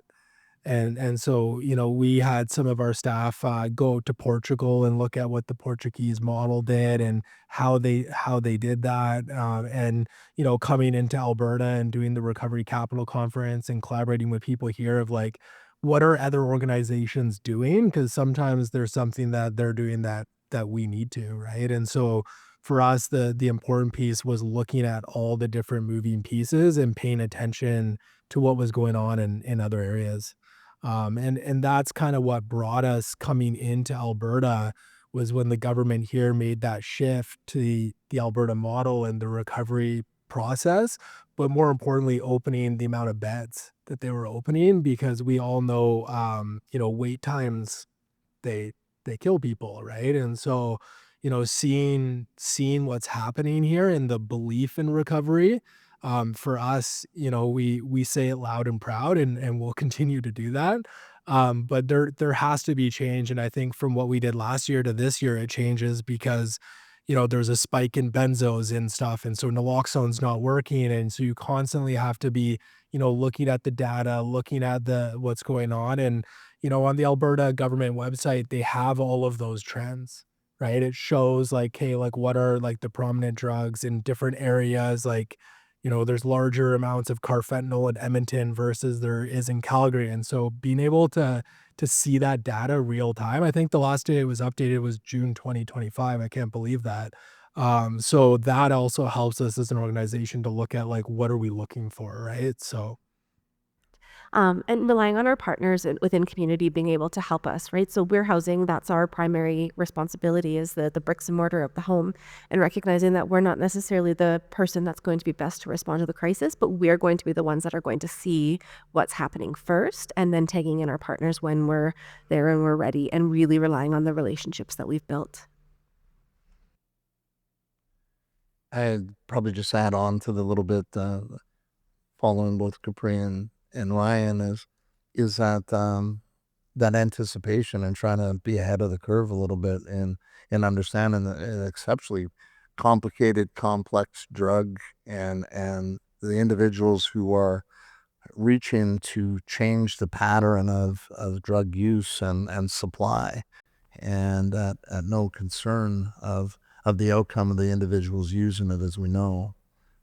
But our roles as providers is creating environments that's a little safer. And, for some of you guys at the back of the room, some of that stuff where you get frustrated, like, why can't we just go out? Because it doesn't work that way. It was just a long time ago, like years ago, it was a little bit more open and you could do that. But one bad choice, could result in death. When I think about the paradigm, the paradox between the gym and you think about the success of the jerseys, the 5, 10, 15 years clean and sober, to the back window with the individuals that we've lost as a result of overdose and addiction, to the mural on the back wall of folks in the community pulling the individual up out of the hole. Like, there's a lot of work and a lot of science and a lot of communication that goes into having a pivot and redesign. Keep in mind, for every time you think you've got it, the outside influence changes the path, and our approach needs to mimic that. We can't stay stagnant in our patterns, so we're always looking for new best practice, and we sometimes look to each other for that. So, Thanks, guys. You want to come up for the next one?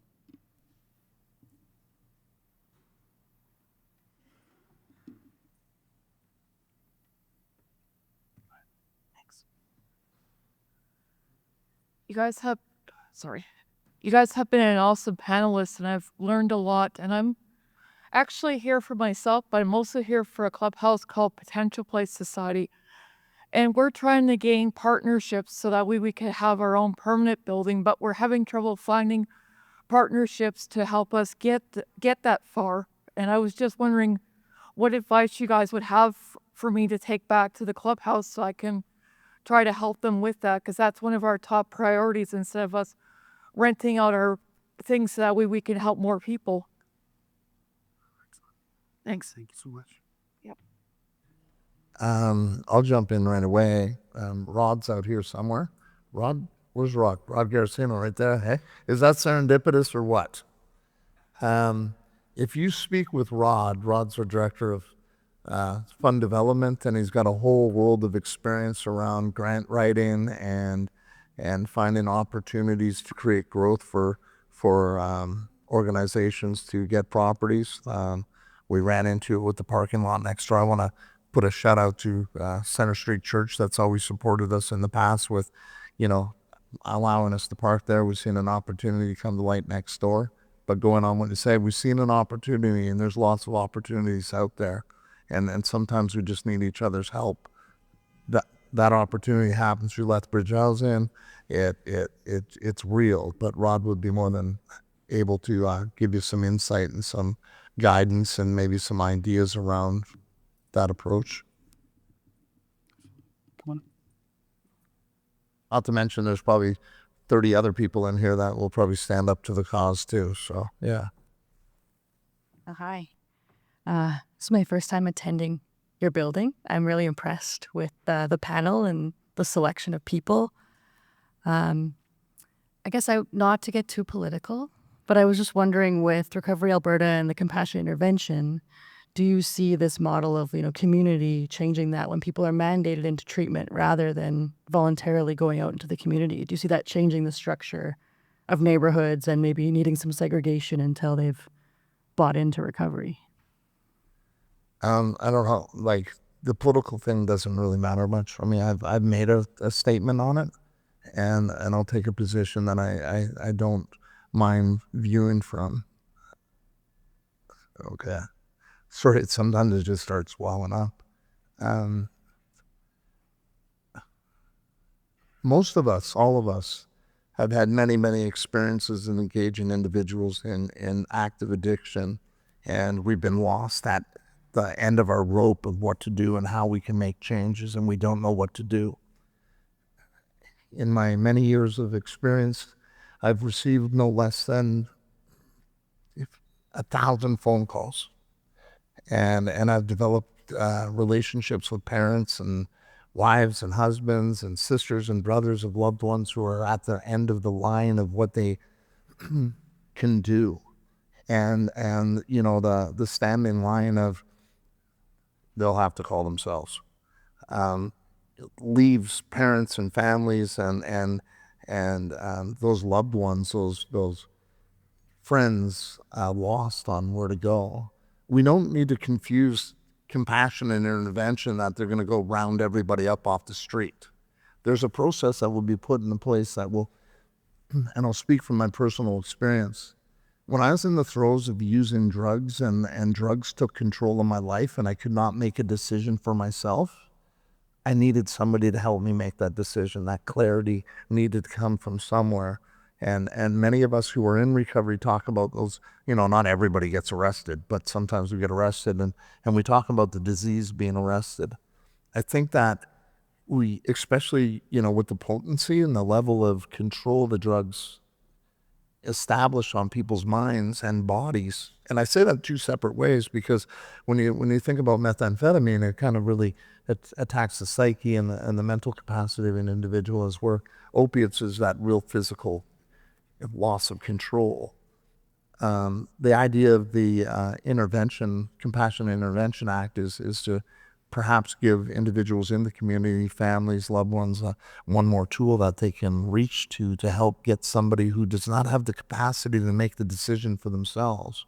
In the program that I attend, says, you know, we made a decision.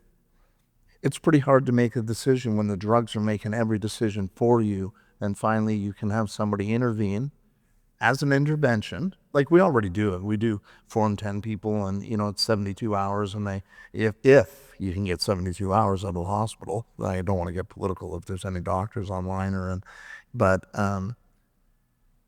it's just a tool. And how will it impact? It's all that I can say is if it changes one life, it's pretty successful, because without it, there's nobody changing. Then people are just dying. And I'm tired of taking phone calls and hearing about people that have passed away, and trying to pivot to, you know, every chance and everything we can put into our arsenal of creating a better, healthier, loving, supporting community. Although it may be a little unsupported in the beginning, the end goal is pure. It's about finding the real outcome for an individual that can't make a choice. Sorry. Too political? Too No, soapbox? I totally agree. I guess my question is, with this panel, it seems to be that we're members of a community, right? Because we're choosing to be here. We have people out shoveling snow and those types of things. I'm saying with compassionate intervention, does that change anything in the community? Are communities still really safe to have compassionate intervention people housed in local communities? Or in your opinion, should it be off-site somewhere safer until they've kind of bought into recovery and they're you know, the fog is lifted from addiction? I apologize. I think that's one to be determined. Obviously, if you're in a position here, and I think, you know, Capri, Ryan could both chime in, there's individuals that can make a choice to leave here.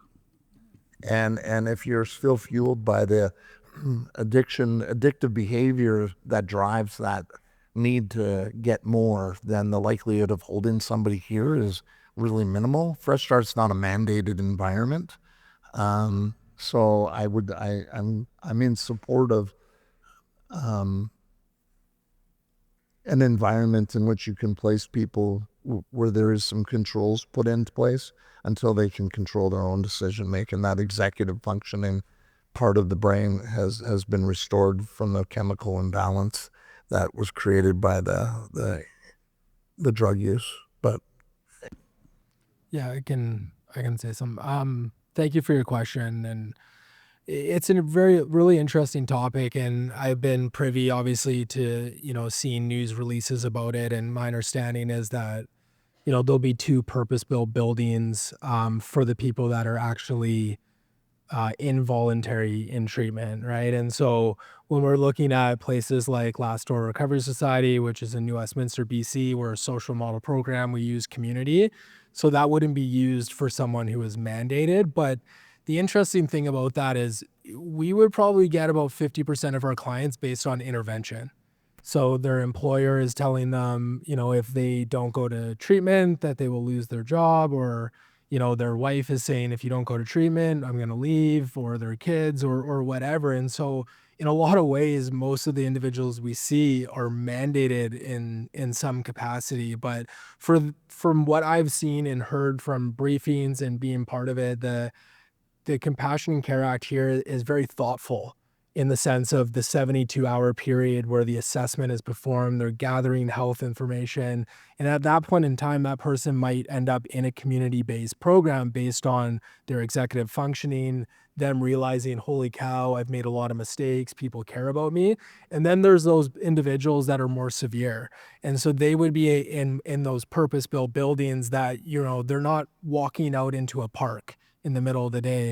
And so in that period of the 90 days that they're in treatment, they're restoring that ability to choose as a person, right? Because when they're actively using drugs and they're in mental health crisis, that ability to choose and make rational choice has been taken away from them, right? And so if you house someone and treat them properly, and whether that's through medication, psychology, counseling, group, social norms, you're preparing that person now for community living. And so my understanding from the knowledge that I have, that they will be separated based on severeness, right? And so, for the average case of someone, they might not end up in those mandated treatment programs because after 72 hours of sobering up and sitting in front of a panel that involves your family members and things like that, you might make that decision for yourself where it's like, I need to call Fresh Start and I need to go to treatment. And so there's choice in that place.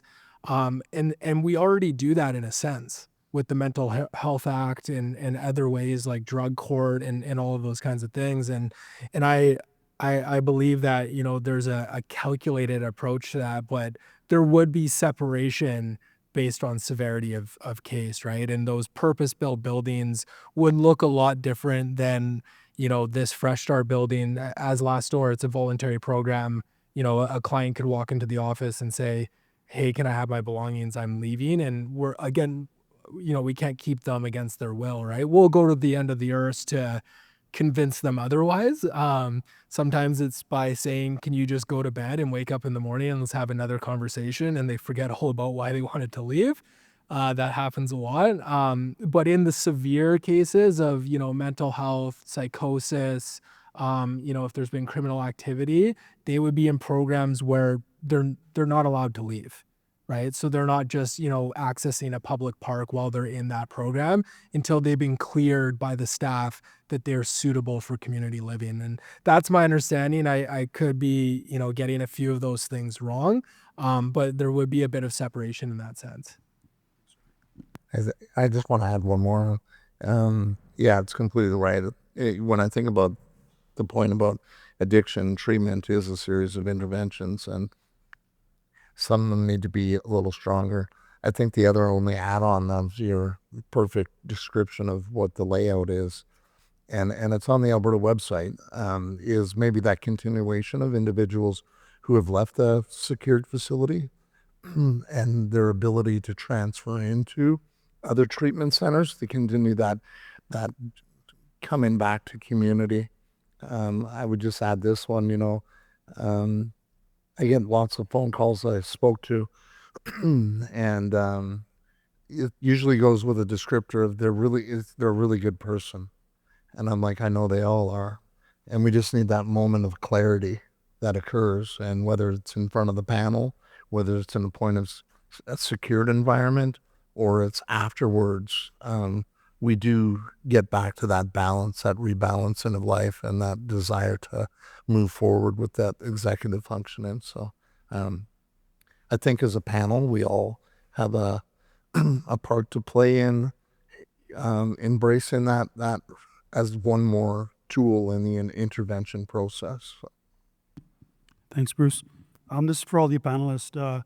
We're coming up to about 2:54, and we've got 3 questions. Just wondering if anybody has a hard stop and if you're all okay to just get through the questions. Yeah, excellent.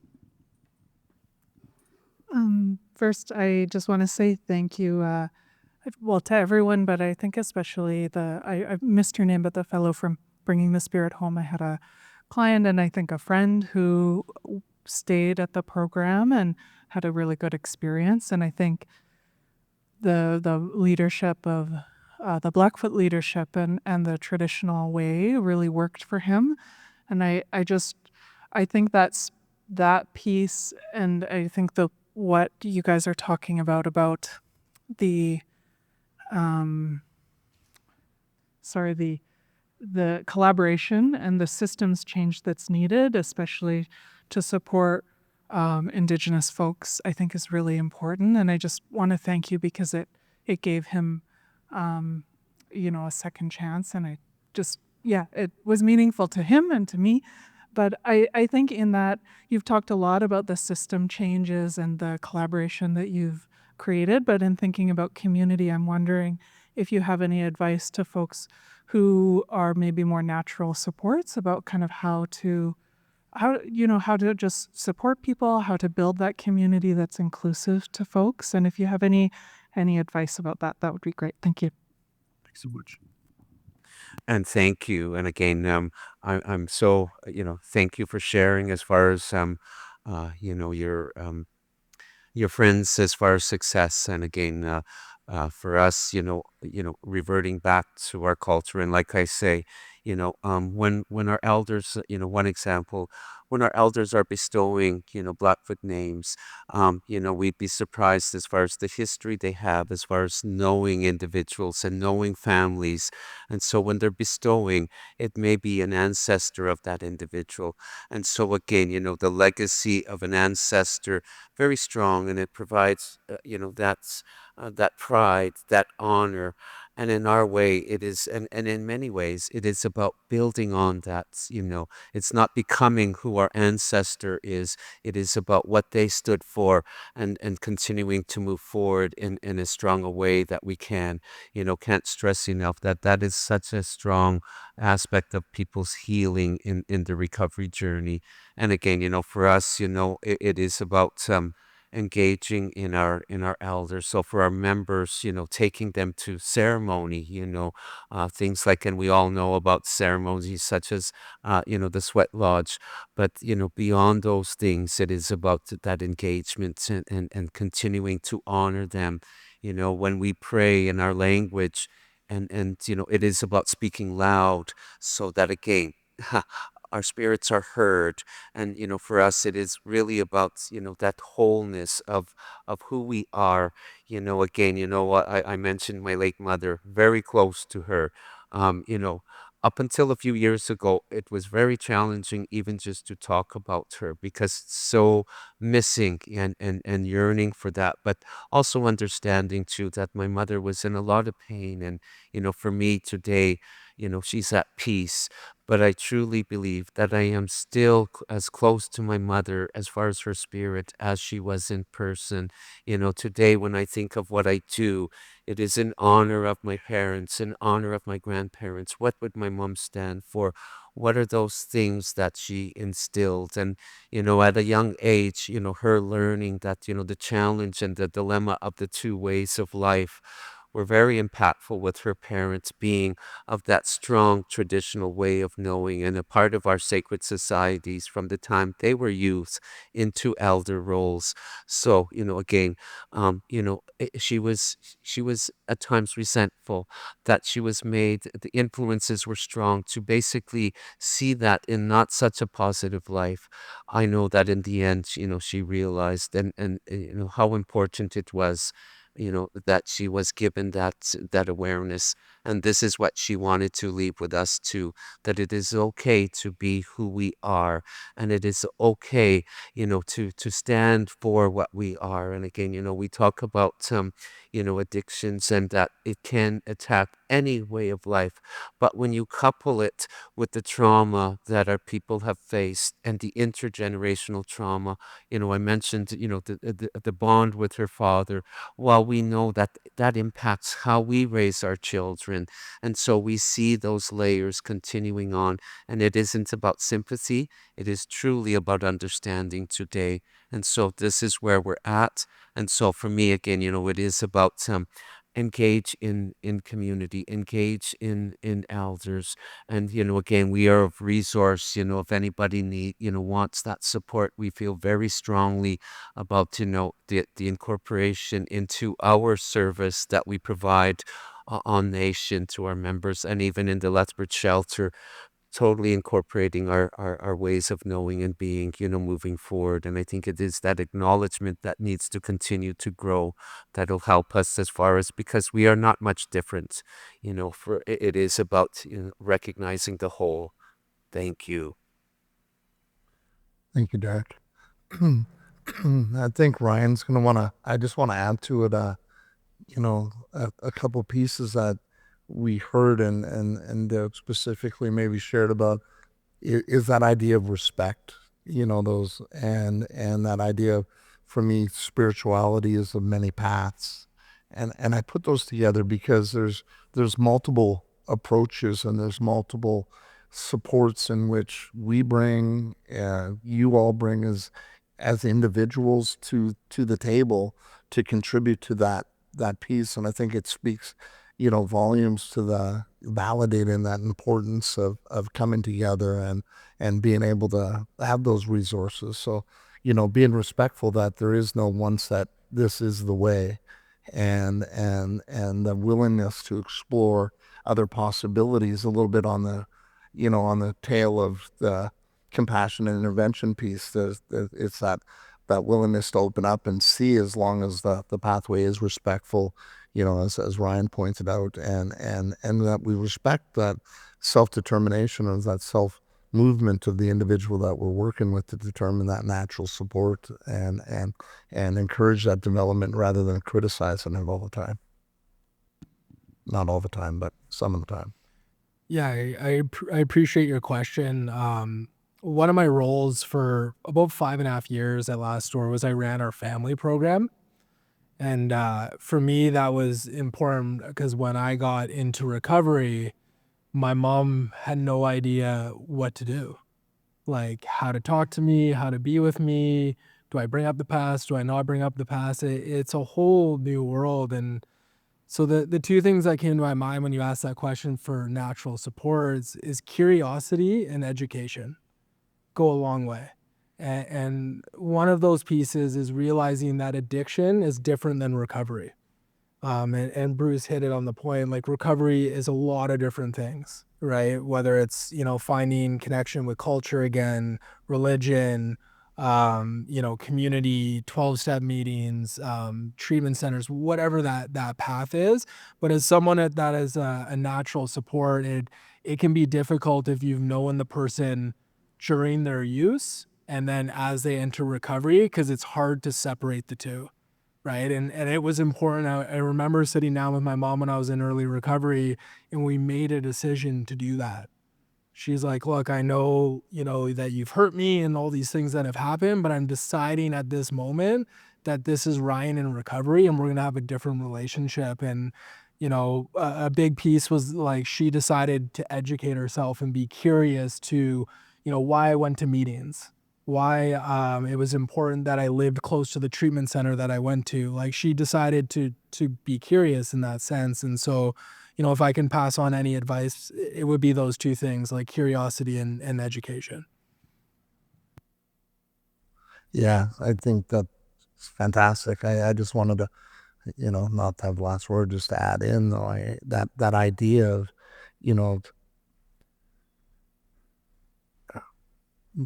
our drive here is to bring us together so that we can collaboratively come up with new ideas and new maybe that aha moment that somebody walks away with and brings here.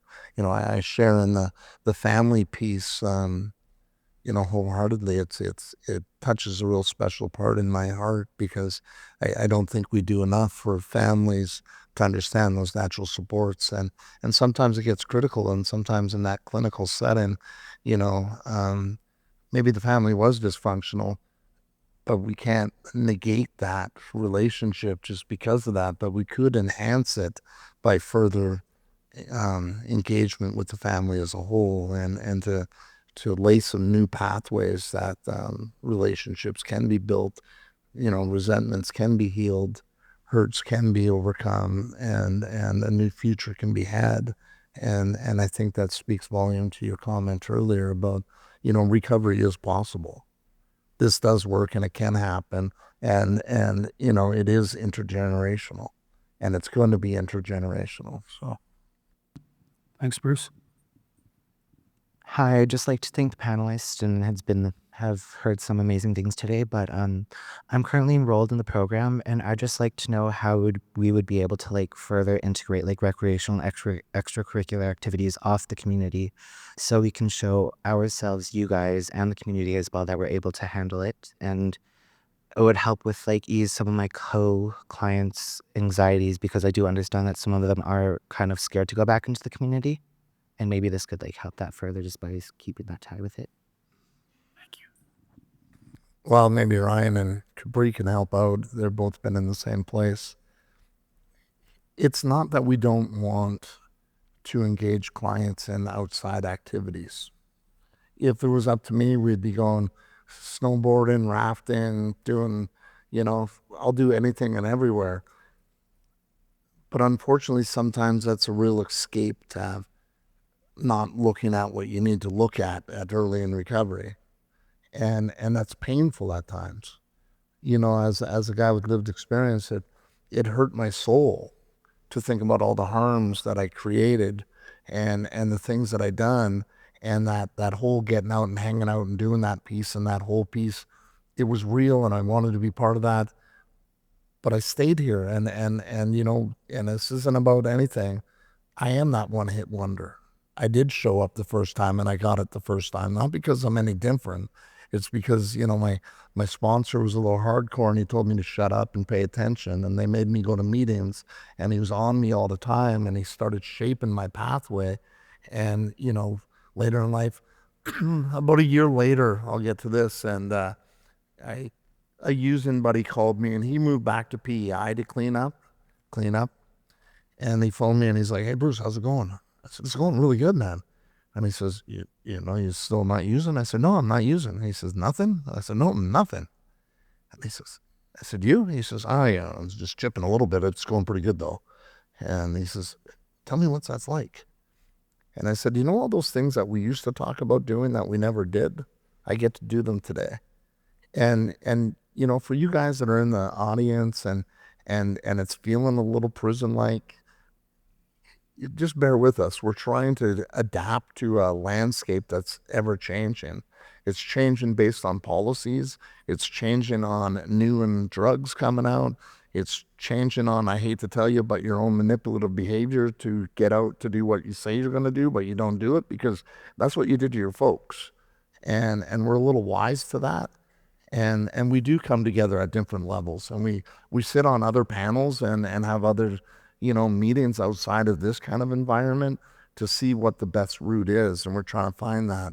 And today at Fresh Start, what I will tell you is we're going to adapt our outreach a little bit differently, and we're going to engage it a little bit differently so that we could support more of those outings and those community engagements. Because if you haven't heard it so far, we believe in community.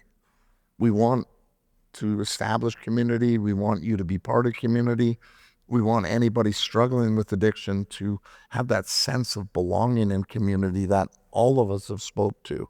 And it's just, it takes time, and it's evolving. And there's a lot of really, really amazing people out there that are putting on all their efforts to find, again, it's not one simple answer. It's of many pathways, and sometimes they intersect and cross over, and we got to do that without losing people. that is always the balance, isn't it? And I think, when you think of it in a very big picture, and it's hard to see sometimes when it's right in front of us, that usually before someone comes to treatment, there's been decades of not being in treatment, right? And treatment is a very small time period in a 100-year life, hopefully. And so it's mindfully planned to have people build up the internal and external skills and recovery capital to meet those challenges. So, many people who've been doing this work for a long time have seen where it hasn't worked. And of course, community is important. Connection to community is absolutely imperative. So I think, part of it is taking those steps slowly and moving towards that. And it's getting involved in ways and trying new things that people haven't tried before. And it's one of the reasons I think we work so hard together as a community here to do stuff like Rocky Mountain Recovery, where we're doing a really strong alumni programs and getting people involved in that, and including people who might currently be in active programming involved in that. So sometimes it's hard to see because the treatment period feels so long, but it's a tiny little piece of the lifelong journey. And having people build up those skills, build up the abilities to deal with the crisis that'll happen on the bus to the meeting, things like that. So those are some of my thoughts on it. Yeah, I mean, I just give one so I'm not the last word again. In my head, I just want to bring it back to, for me, it's a step thing. You know what I mean? When I think about our solution that we bring to the table. And I just want to add this to it. It's, step one talks about, we admitted that we were powerless over our addiction and that our lives have become unmanageable. And I always talk to the guys about, well, congratulations, you hired us to manage your life. And then step two says, we came to believe that a power greater than ourselves could restore us to sanity. And that idea of that insanity you're living, well, we're a power greater than you to bring you to that point. Step three goes on to say, we made a decision to turn our will and our lives over to the care of God as we understood Him. Up until this point, you weren't making really good decisions, so we're going to help you make some of those decisions. We want to get you out to the community. We want you to make good decisions, but more importantly, we want to keep you alive long enough so that you can flourish. No, it's okay. For what I want to say, that was pretty courageous to come up here and ask that question with the executive director sitting up here. I love it. I mean, I have a lot of different kind of like ways I could come at that question. One, from being a person who's been in treatment, whose cell phone was taken away when he got intaked and was on restrictions and couldn't go anywhere without a buddy.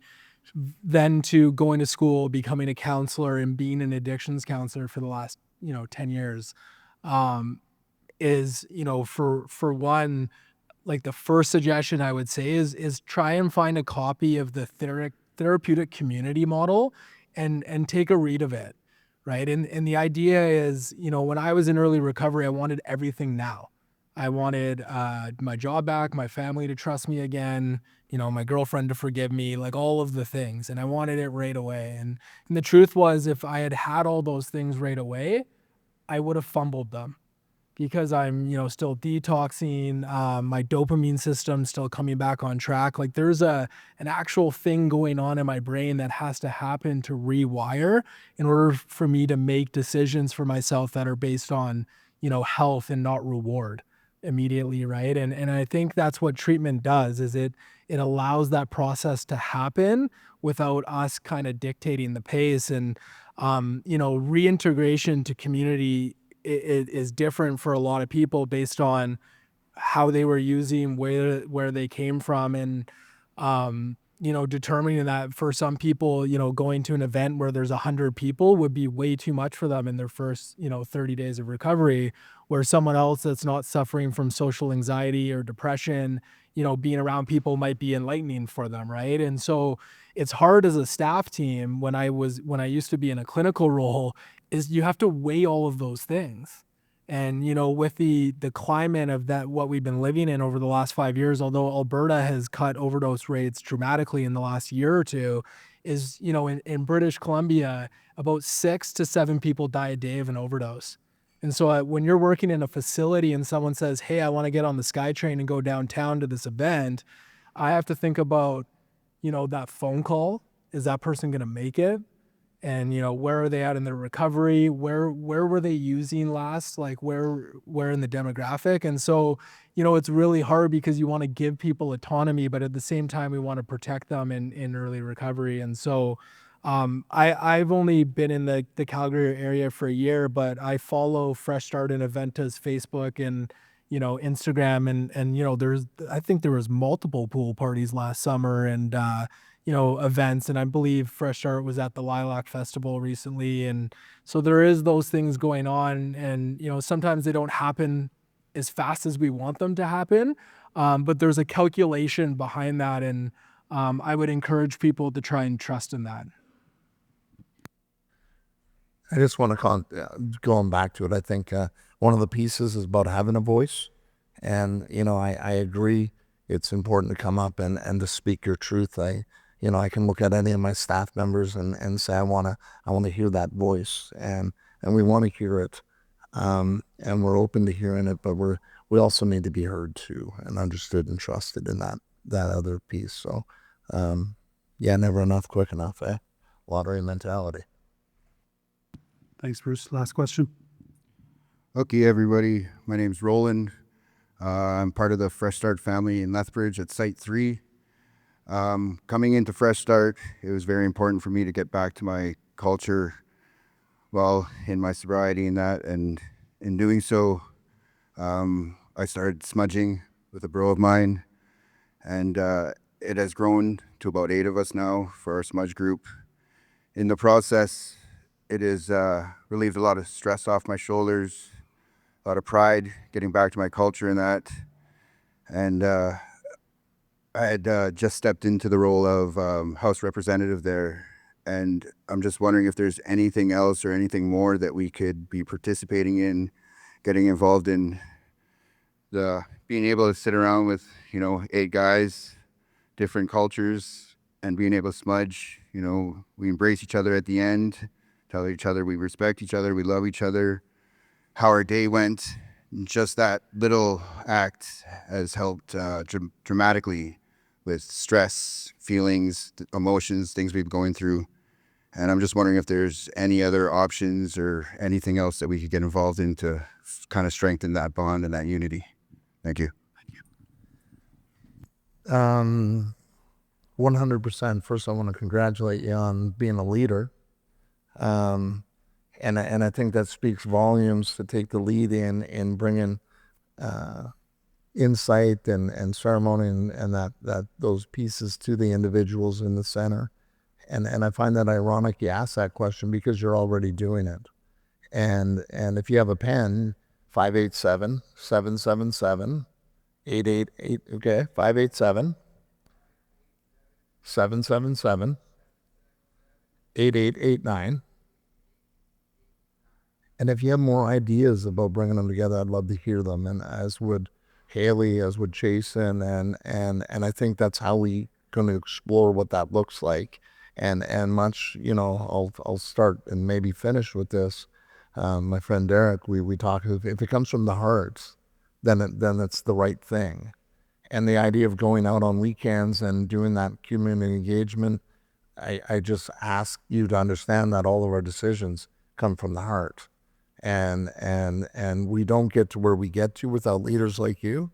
I'm surrounded by my staff. Robbie is a great example, Brennan, Chris, so many others that have walked that path and come through treatment and went on to be successful individuals in the community. Ryan, and not just to start diming everybody out, but it's important. It's important, and I think you need to realize that you are doing it now, and there is probably more, but sometimes it's at God's time, the Creator's time, and not how quick we want it to, and never miss what it is that you're already bringing to the table, because there's a lot there.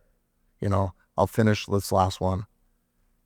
I was talking to my staff, and I said to them I was feeling a little angsty inside before today started, and I said to Rod, I don't think it's from that self-centered view about needing to say the right thing as much as hoping that the right person is here that hears what they need to do here to make the next change occur.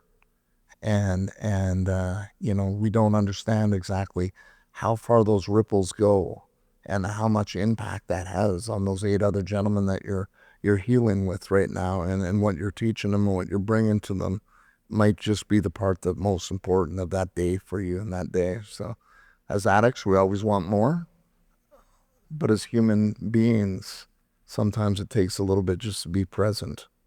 And anyway, phone me if you choose to. I'm always open to discussion. I'm always open to hearing new ideas. Anybody in the community, I feel the same way about. I guess we close it. Maybe I just want to say thank you to everybody who came, sat, the questions, the input, the engagement, the support for each other and all of us is paramount. I do have a little box of gifts I wanna present to the panel. I should read it. Is am I on the right track, Robbie? Yeah? Oh, sure. Robbie wants to. I should. I'll bring up the compass.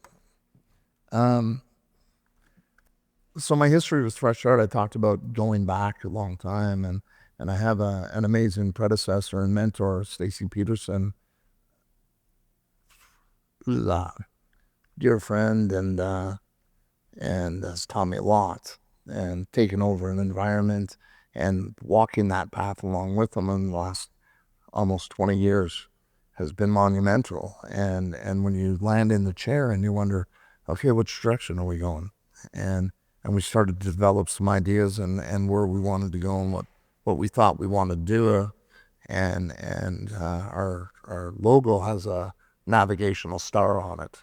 And it kind of, when you show up, you're kind of lost in which direction you're going, and you've lost track of your, that true north. And we decided to incorporate compasses into the equation.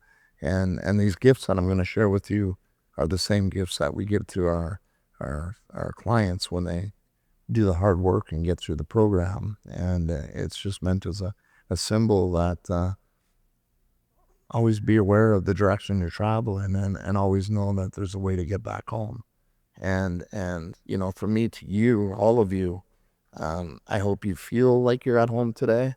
The whole point of the discussion was just to be open and authentic, and just kind of a living room conversation. And I hope that we achieved that for you. And to each of you, I wish to say thank you. So, yeah.